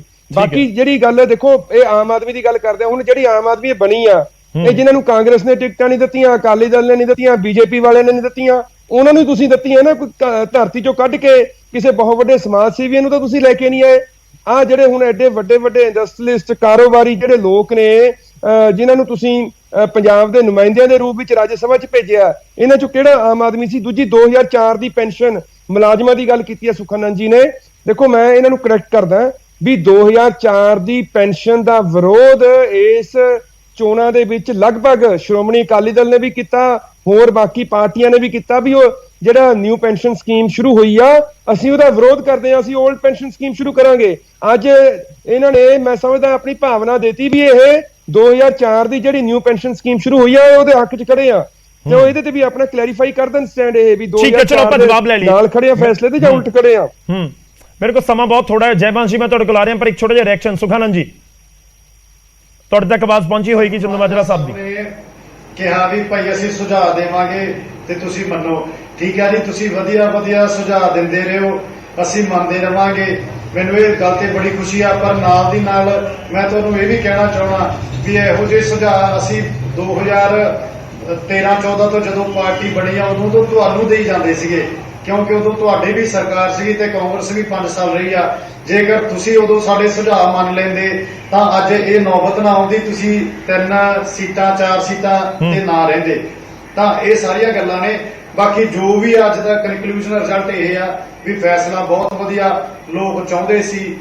ਅਸਲੀਅਤ ਇਹ ਆ ਵੀ ਜਿਹੜਾ ਬੰਦਾ ਇੱਕ ਜੋਬ ਸੁਖਾਨੰਦ ਜੀ ਉਹ ਕਹਿ ਰਹੇ ਨੇ ਕਿ ਟੈਕਸ ਵਾਲੇ ਤੇ ਵੀ ਫੈਸਲਾ ਕਰ ਦੋ ਨਾ, ਕਿ ਜਿਹੜੀ ਵਿਧਾਇਕਾਂ ਦੀ ਮੰਤਰੀਆਂ ਦੀ ਤਨਖਾਹ ਤੇ ਟੈਕਸ ਬਣਦਾ ਉਹ ਸਰਕਾਰ ਪੇ ਨਹੀਂ ਕਰੇਗੀ, ਉਹ ਵੀ ਫੈਸਲਾ ਕਰ ਦੋ। ਹੁਣ ਲੀਡਰਾਂ ਨੂੰ ਰਹਿਣਾ ਚਾਹੀਦਾ ਸੀਗਾ। ਮਿਨਿਸਟਰਾਂ ਦੀ ਨਾ ਘਟਾਈ ਜਾਵੇ, ਕਿਸੇ ਹੋਰ ਦੀ ਘਟਾਈ ਜਾਵੇ। ਲੋਕਾਂ ਦੀ ਆਵਾਜ਼ ਆ ਜਿਹੜੀ ਉਹ ਪਿਛਲੇ 10 20 50 ਸਾਲਾਂ ਤੋਂ ਸੁਣ ਹੀ ਨਹੀਂ ਸਕੇ, ਤੇ ਜਿਹੜੀ ਆਮ ਆਦਮੀ ਪਾਰਟੀ ਆ ਇਹਦਾ ਤੇ ਤੁਹਾਡਾ ਫਰਕ ਇਹੀ ਆ ਵੀ ਅਸੀਂ ਲੋਕਾਂ ਦੀ ਆਵਾਜ਼ 15 ਦਿਨਾਂ ਦੇ ਵਿੱਚ ਹੀ ਸੁਣ ਲਈ ਆ। ਤਾਂ ਠੀਕ ਹੈ ਸਰ, ਤੁਸੀਂ ਜਿਹੜੀ ਲੋਕਾਂ ਦੀ ਆਵਾਜ਼ ਦੇ ਸੁਖਾਨੰਦ ਜੀ ਜਵਾਬ ਮੈਂ ਇੱਕ ਤੁਹਾਡੇ ਤੋਂ ਹੋਰ ਲੈਣਾ, ਤੁਸੀਂ ਥੋੜਾ ਜਿਹਾ ਹੋਲਡ ਕਰਿਓ। ਜੈਬਾਨ ਜੀ ਕੁਝ ਕਹਿਣਾ ਚਾਹ ਰਹੇ ਨੇ, ਥੋੜਾ ਜਿਹਾ ਹੋਲਡ ਕਰਿਓ। ਜੈਬਾਨ ਜੀ ਹਾਂਜੀ, ਪਹਿਲੀ ਗੱਲ ਤੇ ਸੁਖਾਨੰਦ ਜੀ ਇਹ ਹੈਗੇ ਨੇ ਇੱਕ ਰੂਲਿੰਗ ਪਾਰਟੀ ਦੇ ਬੰਦੇ ਨੇ, ਇਹਨਾਂ ਨੂੰ ਘੱਟ ਤੋਂ ਘੱਟ ਬੋਲਣਾ ਚਾਹੀਦਾ, ਦੂਸਰਿਆਂ ਨੂੰ ਮੌਕਾ ਦੇਣਾ ਚਾਹੀਦਾ। ਨਵੇਂ ਆਏ ਨੇ ਮੇਰੇ ਖਿਆਲ ਡਿਬੇਟ 'ਚ, ਇਹਨਾਂ ਨੂੰ ਇਹ ਪਤਾ ਨਹੀਂ ਹੈ ਡਿਬੇਟ ਦਾ ਪ੍ਰੋਟੋਕਾਲ ਕੀ ਹੁੰਦਾ ਹੈ। ਦੂਸਰਾ, ਗੱਲ ਨੂੰ ਮਰੋੜ ਤਰੋੜ ਕੇ ਨਹੀਂ ਕਰਨਾ ਚਾਹੀਦਾ ਕਿ ਅਸੀਂ ਉਹਨਾਂ ਨੇ 50,000 ਰੁਪਏ ਮੰਗ ਲਏ। ਜੈਵੰਸ਼ ਜੀ ਕਹਿੰਦੇ ਨੇ ਕਿ ਉਹਨਾਂ ਨੇ 50,000 ਰੁਪਏ ਮੰਗ ਲਏ ਤੇ ਕਿਹੜੀ ਗਲਤ ਕੀਤਾ। ਮੈਂ ਇਹ ਨਹੀਂ ਸੀ ਕਿਹਾ ਕਿ ਉਹਨਾਂ ਨੇ ਗਲਤ ਕੀਤਾ, ਮੈਂ ਇਹ ਕਿਹਾ ਸੀਗਾ ਕਿ ਜਦੋਂ ਇੱਕ ਪ੍ਰਾਈਮ ਮਿਨਿਸਟਰ ਕੋਲ ਜਾ ਕੇ 50,000 ਰੁਪਇਆ ਮੰਗ ਰਹੇ ਨੇ ਤੇ ਕੀ ਉਹਨਾਂ ਦੇ ਕੋਲ ਕੋਈ ਪਲਾਨ ਹੈਗਾ ਸੀਗਾ, ਕੋਈ ਪ੍ਰੋਜੈਕਟ ਹੈਗਾ ਸੀਗਾ? ਮਤਲਬ ਇਸ ਤਰੀਕੇ ਦੇ ਨਾਲ ਸਰਕਾਰਾਂ ਨਹੀਂ ਚੱਲਦੀਆਂ, ਇਹ ਨਵੇਂ ਨੇ, ਇਹਨਾਂ ਨੂੰ ਸਿੱਖਣਾ ਪਏਗਾ। ਦੂਸਰਾ, ਪਹਿਲੀ ਵਾਰੀ ਜਦੋਂ ਤੁਸੀਂ ਪ੍ਰਾਈਮ ਮਿਨਿਸਟਰ ਕੋਲ ਜਾਂਦੇ ਹੋ ਤੇ ਮੂੰਹ ਚੁੱਕ ਕੇ 50,000 ਰੁਪਇਆ ਮੰਗ ਲੈਂਦੇ ਹੋ, ਤੁਸੀਂ ਉੱਥੇ ਕਰਟਸੀ ਕਾਲ ਕਰਨ ਗਏ ਹੋ, ਕੋਈ ਪ੍ਰੋਜੈਕਟ ਲੈ ਕੇ ਜਾਓ, ਕੋਈ ਸਕੀਮ ਲੈ ਕੇ ਜਾਓ, ਕੋਈ ਉਹਨਾਂ ਨੂੰ ਦੱਸੋ ਤਾਂ ਕਿ ਉਹ ਪੈਸੇ ਦੇ ਸਕਣ। ਮਤਲਬ ਐਡੇ ਸਾਲਾਂ ਤੋਂ ਓਪੋਜੀਸ਼ਨ 'ਚ ਹੋਣ ਦੇ ਬਾਵਜੂਦ ਪੰਜਾਬ ਨੂੰ ਬੀਜੇਪੀ ਗਵਰਨਮੈਂਟ ਨੇ ਕਦੀ ਪੈਸੇ ਤੋਂ ਵੰਚਿਤ ਨਹੀਂ ਰੱਖਿਆ। ਕੈਪਟਨ ਅਮਰਿੰਦਰ ਵੀ ਇਹ ਕਹਿ ਕੇ ਗਏ ਨੇ ਜਿੰਨਾ ਇਹਨਾਂ ਦਾ ਬਣਦਾ ਸੀਗਾ ਇਹਨਾਂ ਨੂੰ ਪੂਰਾ ਦਿੱਤਾ, ਅੱਗੇ ਵੀ ਦੇਵਾਂਗੇ, ਪੰਜਾਬ ਦੀ ਤਰੱਕੀ ਵਾਸਤੇ ਵੀ ਦੇਵਾਂਗੇ, ਪਰ ਕੋਈ ਤਰੀਕਾ ਹੁੰਦਾ ਹੈ। ਇਹ ਸਾਰਾ ਟਾਈਮ ਬੋਲਦੇ ਰਹਿਣਾ। ਇਹਨਾਂ ਤੋਂ ਪਹਿਲੇ ਮੈਂ ਇੱਕ ਡਿਬੇਟ 'ਚ ਸੀਗਾ, ਉਹਦੇ 'ਚ ਇਹਨਾਂ ਦਾ ਆਮ ਆਦਮੀ ਪਾਰਟੀ ਦਾ ਇੱਕ ਕੋਈ ਬੁਲਾਰਾ ਆਇਆ ਸੀ, ਕਹਿੰਦਾ ਜਿਹੜਾ ਤੁਹਾਡਾ ਪ੍ਰੈਜ਼ੀਡੈਂਟ, ਉਹ ਯਾਰ ਜਿਹੜਾ ਤੁਹਾਡਾ ਪ੍ਰਾਈਮ ਮਿਨਿਸਟਰ ਬੁਲਾਈਦਾ ਇੰਡੀਆ ਦੇ ਪ੍ਰਾਈਮ ਮਿਨਿਸਟਰ ਨੂੰ। ਐਡੇ ਐਰੋਗੈਂਟ ਹੁੰਦੇ ਜਾ ਰਹੇ ਨੇ ਹੁਣ ਇਸ ਵੇਲੇ। ਤੇ ਦੂਸਰਾ ਜਿਹੜਾ ਇਹਨਾਂ ਨੇ ਹੁਣੇ ਲਿਆ, ਚਲੋ ਮੈਂ ਇਹ ਤੇ ਕਹਿਣਾ ਕਿ ਇਹ ਹੋਣਾ ਚਾਹੀਦਾ ਹੈ, ਪਰ ਜਿਸ ਤਰੀਕੇ ਨਾਲ ਇਹਨਾਂ ਨੇ ਕੀਤਾ ਹੈ, ਇਹ ਬਹੁਤ ਓਪਰਚੁਨਿਸਟ ਹੈ ਤੇ ਇਹ ਇੱਕ ਤਰ੍ਹਾਂ ਦੀ ਵਿਸ਼ ਹੰਟ ਹੈ ਉਹਨਾਂ ਦੂਸਰੇ ਲੋਕਾਂ ਦੇ ਨਾਲ। ਮੈਂ ਇਹਨਾਂ ਕੋਲੋਂ ਡਿਮਾਂਡ ਕਰਨਾ ਕਿ ਇਹਨਾਂ ਨੂੰ ਪੂਰੀ ਸਿਕਿਉਰਿਟੀ ਨੂੰ ਦੁਬਾਰਾ ਇਹਨਾਂ ਨੂੰ ਰੀਅਸੈਸ ਕਰਨਾ ਚਾਹੀਦਾ ਹੈ ਤੇ ਜਿੰਨੇ ਡੀਸੀ ਦੇ ਇਹਨਾਂ ਦੇ ਘਰਾਂ ਦੇ ਵਿੱਚ ਇਹਨਾਂ ਨੇ ਲਗਾਈ ਹੋਈ ਹੈ ਤੇ ਨਵੇਂ ਜਿਹੜੇ ਸਾਬਕਾ ਐਮਐਲਏ ਆਏ ਨੇ ਰੂਲਿੰਗ ਪਾਰਟੀ ਦੇ, ਉਹਨਾਂ ਦੇ ਘਰ ਜਿੰਨੀ ਇਹਨਾਂ ਨੇ ਸਿਕਿਉਰਿਟੀ ਦਿੱਤੀ ਹੈ ਪੂਰੀ ਬੰਦ ਕਰ ਦਿਓ, ਕਿਉਂਕਿ ਮਿਲੀਟੈਂਸੀ ਦਾ ਦੌਰ ਖਤਮ ਹੋ ਗਿਆ ਹੈ। ਅਗਰ ਕੋਈ ਆਪਣਾ ਜਿਹੜਾ ਗਵਰਨਮੈਂਟ ਦਾ ਆਫੀਸ਼ੀਅਲ ਤੇ ਇੱਕ ਵਿਧਾਇਕ ਸਿਕਿਉਰਿਟੀ ਦੇ ਬਗੈਰ ਨਹੀਂ ਚੱਲ ਸਕਦਾ ਤੇ ਇਹਦਾ ਮਤਲਬ ਉਹ ਜਿਹੜੇ ਲੋਕ ਨੇ ਉਹਨਾਂ ਦਾ ਪ੍ਰੇਮ ਹੀ ਹੈ ਨਹੀਂ ਉਹਦੇ ਵੱਲ। ਤੇ ਜਿੰਨੀ ਉਹ ਪੁਲਿਸ ਇਹਨਾਂ ਦੀ ਬਚਦੀ ਹੈ ਉਹਨੂੰ ਪੁਲਿਸਿੰਗ ਡਿਊਟੀ ਤੇ ਲਾਅ ਐਂਡ ਆਰਡਰ ਦੇ ਉੱਤੇ ਲਗਾਓ, ਫਿਰ ਮੈਂ ਮੰਨਾਂਗਾ। ਮੈਂ ਜਵਾਬ ਲਵਾਂਗਾ ਸਰ, ਮੇਰੇ ਕੋਲ ਸਮਾਂ ਖਤਮ ਹੋ ਰਿਹਾ ਹੈ। ਉਸ ਤੋਂ ਪਹਿਲਾਂ ਵੈਦ ਸਾਹਿਬ ਕੁਝ ਕਹਿਣਾ ਚਾਹ ਰਹੇ ਨੇ, ਇਕੱਠਾ ਜਵਾਬ ਦਿਓ। ਸੁਖਾਨੰਦ ਜੀ ਇਕੱਠਾ ਜਵਾਬ ਦੇ ਦਿਓ। ਵੈਦ ਸਾਹਿਬ। ਗੌਰਵ ਜੀ ਮੈਂ ਇੱਕ ਗੱਲ ਕਹਿਣੀ ਚਾਹਣਾ, ਪੈਨਸ਼ਨ ਚਲੋ ਰਿਵਿਊ ਹੋ ਸਕਦੀ ਹੈ, ਕੋਈ ਦਿੱਕਤ ਨਹੀਂ ਹੈ, ਪਰ ਮੁੱਦਾ ਤਾਂ ਇਹ ਸੀਗਾ ਕਿ ਇਹ ਕਹਿੰਦੇ ਸੀ ਅਸੀਂ 15,000 ਕਰੋੜ ਰੁਪਈਆ ਐਕਸਾਈਜ਼ ਤੋਂ ਲੈ ਆਵਾਂਗੇ, ਸ਼ਰਾਬ ਮਾਫੀਆ ਆਇਆ, ਦਿਸ ਐਂਡ ਦੈਟ, ਫਿਰ ਕਹਿੰਦੇ ਸੀ ਰੇਤਬੰਦੀ ਤੋਂ 30,000 ਕਰੋੜ ਰੁਪਈਆ ਲੈ ਆਵਾਂਗੇ। ਇਹ ਮੁੱਦਿਆਂ ਵੱਲ ਤਾਂ ਵਧਣ, ਇਹ ਤਾਂ 50,000 ਕਰੋੜ ਰੁਪਈਆ ਪ੍ਰਾਈਮ ਮਿਨਿਸਟਰ ਤੋਂ ਪਹਿਲੇ ਦਿਨ ਹੀ ਮੰਗਣ ਚਲੇ ਗਏ। ਮੈਂ ਨਹੀਂ ਕਹਿੰਦਾ ਸਾਡਾ ਮੰਗਣ ਦਾ ਰਾਈਟ ਹੈ। ਸੁਖਾਨੰਦ ਜੀ ਤੁਹਾਨੂੰ ਇੱਕ ਕਰੈਕਟ ਕਰਨਾ ਚਾਹੁੰਦਾ, ਜਿਹੜੇ ਸਰਦਾਰ ਭਗਵੰਤ ਸਿੰਘ ਮਾਨ ਪ੍ਰਾਈਮ ਮਿਨਿਸਟਰ ਕੋਲੇ ਮੰਗਣ ਗਏ ਸੀ, ਉਹਨਾਂ ਨੇ ਕੋਈ GST ਨਹੀਂ ਮੰਗਿਆ, ਉਹਨਾਂ ਨੇ ਕੋਈ ਹੋਰ ਟੈਕਸ ਦੇ ਵਿੱਚੋਂ ਸਾਡਾ ਸ਼ੇਅਰ ਨਹੀਂ ਮੰਗਿਆ। ਤੁਹਾਨੂੰ ਮੈਂ ਕਰੈਕਟ ਕਰ ਦਿਆਂ, ਉਹਨਾਂ ਨੇ ਕਿਹਾ ਕਿ 50,000 ਕਰੋੜ ਰੁਪਏ ਦੀ, ਕਿਉਂਕਿ ਪੰਜਾਬ ਦੇ ਵਿੱਚ ਖਜ਼ਾਨੇ ਦੀ ਪ੍ਰੋਬਲਮ ਹੈ, ਪੈਸੇ ਨਹੀਂ ਹੈ, 50,000 ਕਰੋੜ ਰੁਪਏ ਸਾਨੂੰ ਪਰ ਈਅਰ ਦਿੱਤੀ ਜਾਵੇ, ਏਡ ਦਿੱਤੀ ਜਾਵੇ ਤੇ 2 ਸਾਲਾਂ ਬਾਅਦ ਅਸੀਂ ਆਪਣਾ ਖਜ਼ਾਨਾ ਭਰ ਲਾਂਗੇ। ਉਹ ਤੁਸੀਂ ਪਹਿਲਾਂ ਖਜ਼ਾਨਾ ਭਰਨ ਵੱਲ ਤਾਂ ਤੁਰੋ। ਜਿਹੜੀ ਤੁਸੀਂ ਮਾਫੀਆ ਦੀਆਂ ਗੱਲਾਂ ਕਰਦੇ ਸੀਗੇ, ਸ਼ਰਾਬ ਦੇ ਮਾਫੀਆ ਦੀ ਗੱਲ ਕਰਦੇ ਸੀਗੇ, ਰੇਤ ਵਜਨ ਦੀ ਕਰਦੇ ਸੀਗੇ, ਇਹਨੂੰ ਤਾਂ ਪਹਿਲਾਂ ਕਨੈਕਟ ਕਰੋ। ਤੁਸੀਂ ਤਾਂ 3 ਮਹੀਨੇ ਐਕਸਾਈਜ਼ ਪਾਲਿਸੀ ਜਿਹੜੀ ਅਸੀਂ ਬਣਾਈ ਸੀ ਉਹੀ ਤੁਸੀਂ 3 ਮਹੀਨੇ ਐਕਸਟੈਂਡ ਕਰ ਦਿੱਤੀ। ਚਲੋ ਮੇਰੇ ਕੋਲ ਸਮਾਂ ਖਤਮ ਹੋ ਰਿਹਾ, ਮੈਂ ਇੱਕ ਰਿਐਕਸ਼ਨ ਲੈਣਾ ਹੈ। ਸੁਖਾਨੰਦ ਜੀ ਜਵਾਬ ਦੇਣਗੇ। ਵੈਦ ਸਾਹਿਬ ਮਾਫੀ ਚਾਹੁੰਦਾ ਵਿਚਾਲੇ ਰੋਕ ਰਹੇ ਆ। ਸੁਖਾਨੰਦ ਜੀ ਸਵਾਲ ਬਹੁਤ ਸਾਰੇ ਨੇ, ਦੇਖੋ ਤੁਸੀਂ ਇੱਕ ਡਿਸੀਜਨ ਸੁਣ ਲਿਓ ਸਰ, ਇੱਕ ਵਾਰੀ ਮੇਰਾ ਸਵਾਲ ਸੁਣ ਲਿਓ ਸਰ। ਦੇਖੋ ਵਿਰੋਧੀ ਇਹ ਗੱਲ ਕਹਿ ਰਹੇ ਨੇ, ਹਾਂ ਇੱਕ ਸੈਕਿੰਡ ਸਰ, ਵਿਰੋਧੀ ਇਹ ਗੱਲ ਕਹਿ ਰਹੇ ਨੇ ਕਿ ਤੁਸੀਂ ਪੈਨਸ਼ਨ ਵਾਲਾ ਫੈਸਲਾ ਲਿਆ, ਤੁਸੀਂ ਸਿਕਿਉਰਿਟੀ ਨੂੰ ਰਿਵਿਊ ਕਰੋ, ਜਿਹੜੀ ਤੁਹਾਡੇ ਕੋਲ ਇਸ ਸਮੇਂ ਤੁਹਾਡੇ ਵਿਧਾਇਕਾਂ ਕੋਲ, ਮੰਤਰੀਆਂ ਦੇ ਕੋਲ, ਮੁੱਖ ਮੰਤਰੀ ਕੋਲ। ਤੁਸੀਂ ਸੈਲਰੀ ਨੂੰ ਰਿਵਿਊ ਕਰੋ ਜਿਹੜੀ ਤੁਹਾਡੇ ਵਿਧਾਇਕਾਂ ਨੂੰ, ਮੰਤਰੀਆਂ ਨੂੰ, ਮੁੱਖ ਮੰਤਰੀ ਨੂੰ ਮਿਲ ਰਹੀ ਹੈ, ਕਿ ਜੋ ਖੁਦ ਤੋਂ ਚੀਜ਼ ਕਰਨੀ ਚਾਹੀਦੀ ਸੀ ਉਸ ਬਾਰੇ ਕਿਉਂ ਨਹੀਂ ਸੋਚ ਰਹੇ। ਹੁਣ ਮੈਂ ਜਵਾਬ ਦੇ ਦਿਆਂ। ਸਭ ਤੋਂ ਪਹਿਲਾਂ ਤਾਂ ਮੈਂ ਵੈਦ ਸਾਹਿਬ ਦਾ ਜਵਾਬ ਦੇ ਦਿਆਂ। ਇਹ ਕਹਿੰਦੇ ਪ੍ਰਧਾਨ ਮੰਤਰੀ ਸਾਹਿਬ ਤੋਂ ਮੰਗਣ ਚੱਲ ਗਏ ਤੇ ਤੁਸੀਂ ਆਪਣਾ ਜਿਹੜਾ ਇੱਥੋਂ ਮਾਫੀਏ ਨੇ ਇਹਨਾਂ ਤੋਂ ਪੈਸੇ ਲੈਂਦੇ। ਤਾਂ ਧੰਨਵਾਦ ਵੈਦ ਸਾਹਿਬ, ਮੈਨੂੰ ਇਹੀ ਬੜੀ ਖੁਸ਼ੀ ਆ ਵੀ ਤੁਸੀਂ ਇਹ ਤਾਂ ਮੰਨ ਗਏ ਵੀ ਤੁਹਾਡੀ 5 ਸਾਲਾਂ ਦੀ ਸਰਕਾਰ ਦੇ ਵਿੱਚ ਮਾਫੀਆ ਬੜਾ ਚੱਲਦਾ ਸੀ, ਇਹ ਤਾਂ ਤੁਸੀਂ ਤਰੀਕੇ ਨਾਲ ਮੰਨ ਗਏ ਨਾ। ਦੂਜੀ ਗੱਲ, ਜਿਹੜਾ 50,000 ਰੁਪਇਆ ਪ੍ਰਧਾਨ ਮੰਤਰੀ ਸਾਹਿਬ ਤੋਂ ਮੰਗਣ ਲਈ ਗਏ ਆ ਨਾ, ਉਹ ਅਸੀਂ ਆਪਣੀ ਜੇਬ 'ਚ ਨਹੀਂ ਪਾਉਣਾ ਕਿਸੇ ਨੇ, ਉਹ ਅਸੀਂ ਲੋਕਾਂ ਦੇ ਲਈ ਲਾਉਣਾ। ਜਿਹੜੇ ਤੁਸੀਂ ਪਿਛਲੀ ਵਾਰ ਵਾਅਦੇ ਕੀਤੇ ਸੀ ਨਾ, 3.25 ਲੱਖ ਕਰੋੜ ਦਾ ਕਰਜ਼ਾ ਕਰਕੇ 1,90,000 ਕਰੋੜ ਤੋਂ ਲੈ ਕੇ 3.25 ਲੱਖ ਚੜਾ ਕੇ 5 ਸਾਲਾਂ ਦੇ ਵਿੱਚ, ਤਾਂ ਮੈਂ ਬੇਨਤੀ ਕਰਦਾ ਪੰਜਾਬ ਦੇ ਕਿਸੇ ਬੰਦੇ ਨੇ ਤੁਹਾਡੇ ਤੇ ਨਾਰਾਜ਼ਗੀ ਨਹੀਂ ਸੀ ਕਰਨੀ। ਤੁਸੀਂ ਵੀ ਮੋਦੀ ਸਾਹਿਬ ਕੋਲ ਜਾਂਦੇ 50,000 ਕਰੋੜ ਰੁਪਇਆ ਲੈ ਆਉਂਦੇ। ਉਸ ਤੋਂ ਬਾਅਦ ਜਿਹੜੇ ਮੇਰੇ ਬੀਜੇਪੀ ਵਾਲੇ ਦੋਸਤ ਨੇ ਇਹ ਕਹਿੰਦੇ ਵੀ ਤੁਸੀਂ ਪ੍ਰੋਜੈਕਟ ਨਹੀਂ ਲੈ ਕੇ ਗਏ, ਡਾਇਰੈਕਟ 50,000 ਕਰੋੜ ਰੁਪਇਆ ਮੰਗਣ ਆ ਗਏ। ਤੇ ਮੈਂ ਇਹਨਾਂ ਨੂੰ ਕਹਿੰਦਾ ਤੁਹਾਡੀ ਸਰਕਾਰ ਯੂਪੀ ਦੇ ਵਿੱਚ ਵੀ ਕੰਮ ਕਰਦੀ ਆ। ਤੁਹਾਨੂੰ ਯਾਦ ਹੋਣਾ ਮੋਦੀ ਸਾਹਿਬ ਦੇ ਇਲੈਕਸ਼ਨ ਤੇ ਜਦੋਂ ਉਹ ਯੂਪੀ ਜਾਂਦੇ ਨੇ, ਬਿਹਾਰ ਜਾਂਦੇ ਨੇ, ਉੱਥੇ ਸਟੇਜ ਤੇ ਖੜ ਕੇ ਬਾਹਾਂ ਖੜੀਆਂ ਕਰਦੇ ਨੇ, ਕਿੰਨੇ ਪੈਸੇ ਦੇਵਾਂ, 50,000 ਕਰੋੜ, 60,000 ਕਰੋੜ, 70,000 ਕਰੋੜ। ਤੇ ਜੀ ਉਦੋਂ ਵੀ ਤੁਸੀਂ ਸੋਚਿਆ ਕਰੋ, ਕੋਈ ਗੱਲ ਨਹੀਂ, ਇੰਨਾ ਫਿਕਰ ਨਾ ਕਰੋ, ਜਿਹੜੇ ਵੀ 50,000 ਕਰੋੜ ਰੁਪਇਆ ਆਊਗਾ ਨਾ ਉਹ ਲੋਕਾਂ ਲਈ ਆਊਗਾ। ਤਾਂ ਮੈਨੂੰ ਤਾਂ ਇਹ ਸੀਗਾ ਵੀ ਤੁਸੀਂ ਇੱਥੇ ਖੁਸ਼ ਬੜੇ ਹੋਵੋਗੇ ਸਾਰੇ, ਪਰ ਜਿਹੜਾ ਤੁਸੀਂ ਰਿਐਕਸ਼ਨ ਦਿੱਤਾ ਏ ਵੀ ਭਾਈ ਪੈਸੇ ਕਿਉਂ ਮੰਗਣ ਚੱਲ ਗਏ, ਇਹਦਾ ਮਤਲਬ ਤਾਂ ਤੁਸੀਂ ਚਾਹੁੰਦੇ ਨਹੀਂਗੇ ਕਿ ਸੈਂਟਰ ਤੋਂ ਪੈਸੇ ਆਉਣ ਤੇ ਸਰਕਾਰ ਕੋਲ ਪੈਸੇ ਆਉਣ ਤੇ ਲੋਕਾਂ ਦੀਆਂ ਸਹੂਲਤਾਂ ਦੇ ਲਈ ਪੈਸੇ ਲੱਗਣ। ਇਹ ਮੈਨੂੰ ਬੜੀ ਨਾਰਾਜ਼ਗੀ ਆ ਤੁਹਾਡੀ ਗੱਲ ਤੇ। ਬਾਕੀ ਤੁਸੀਂ ਸਿੱਧੇ ਤਰੀਕੇ ਦੇ ਮੇਰੇ ਕੋਲ ਸਮਾਂ ਖਤਮ ਹੋ ਚੱਲਿਆ, ਮੈਂ ਵਿਚਾਲੇ ਰੋਕਾਂਗਾ, ਮਾਫੀ ਚਾਹੁੰਦਾ। ਸੁਖਾਨੰਦ ਜੀ ਤੁਸੀਂ ਆਪਣੀ ਗੱਲ ਰੱਖੀ ਹੈ, ਸ਼ੁਕਰੀਆ, ਬਹੁਤ ਬਹੁਤ ਧੰਨਵਾਦ। ਚੰਦੂ ਮਾਜਰਾ ਜੀ ਮਾਫੀ ਚਾਹੁੰਦਾ ਨਹੀਂ ਆ ਪਾਉਂਗਾ। ਧੰਨਵਾਦ ਸਾਰੇ ਮਹਿਮਾਨਾਂ ਦਾ ਸਾਡੇ ਨਾਲ ਜੁੜਨ ਦੇ ਲਈ, ਇਸ ਚਰਚਾ ਦੇ ਵਿੱਚ ਸ਼ਾਮਲ ਹੋਣ ਦੇ ਲਈ। ਮੁੱਦਾ ਪੈਨਸ਼ਨ ਦਾ ਹੈ, ਮੁੱਦਾ ਦਰਅਸਲ ਪੈਸੇ ਦਾ ਹੈ, ਮੁੱਦਾ ਦਰਅਸਲ ਪੰਜਾਬ ਦੇ ਖਜ਼ਾਨੇ ਦਾ ਹੈ ਕਿ ਜੇ ਪੰਜਾਬ ਦੇ ਖਜ਼ਾਨੇ ਦੇ ਵਿੱਚੋਂ ਪੈਸਾ ਜਾ ਰਿਹਾ ਹੈ, ਜੇਕਰ ਉਹ ਗਲਤ ਜਾ ਰਿਹਾ ਹੈ ਤਾਂ ਫਿਰ ਉਸ ਨੂੰ ਰੋਕਿਆ ਕਿਵੇਂ ਜਾਵੇ। ਪਰ ਦੂਜਾ ਸਵਾਲ ਇਹ ਵੀ ਹੈ ਜੋ ਪੂਰੀ ਚਰਚਾ ਦੇ ਵਿੱਚ ਚੀਜ਼ ਨਿਕਲ ਕੇ ਸਾਹਮਣੇ ਆਈ ਹੈ ਕਿ ਜੇਕਰ ਕਿਤੇ ਪੈਸਾ ਲੱਗ ਰਿਹਾ ਹੈ ਜਿਸ ਦੇ ਉੱਤੇ ਕੁਐਸਚਨ ਮਾਰਕ ਹੈ, ਉਹ ਸਿਰਫ ਪੈਨਸ਼ਨ ਨਹੀਂ ਹੈ ਬਲਕਿ ਰਿਵਿਊ ਤਾਂ ਬਹੁਤ ਸਾਰੀਆਂ ਚੀਜ਼ਾਂ ਕਰਨ ਦੀ ਇਸ ਸਮੇਂ ਜ਼ਰੂਰਤ ਹੈ। ਉਹ ਚਾਹੇ ਵਿਧਾਇਕਾਂ ਦੀ ਤਨਖਾਹ ਹੋਵੇ, ਉਹ ਚਾਹੇ ਉਹਨਾਂ ਨੂੰ ਮਿਲਦੀਆਂ ਸਹੂਲਤਾਂ ਹੋਣ, ਫਿਰ ਉਹ ਚਾਹੇ ਉਹਨਾਂ ਨੂੰ ਮਿਲੀ ਹੋਈ ਸਿਕਿਉਰਿਟੀ ਹੋਵੇ। ਤਾਂ ਜੇ ਰਿਵਿਊ ਵਾਲੀ ਗੱਲ ਤੁਰੀ ਹੀ ਹੈ, ਜੇ ਖਜ਼ਾਨਾ ਬਚਾਉਣ ਦੀ ਗੱਲ ਹੋਈ ਹੀ ਹੈ, ਤਾਂ ਫਿਰ ਗੱਲ ਉਸ ਦੇ ਉੱਤੇ ਵੀ ਹੋਏਗੀ। ਉਮੀਦ ਅਸੀਂ ਜ਼ਰੂਰ ਕਰਦੇ ਹਾਂ। ਪ੍ਰਾਈਮ ਟਾਈਮ ਦੇ ਵਿੱਚ ਅੱਜ ਦੇ ਲਈ ਇੰਨਾ ਹੀ।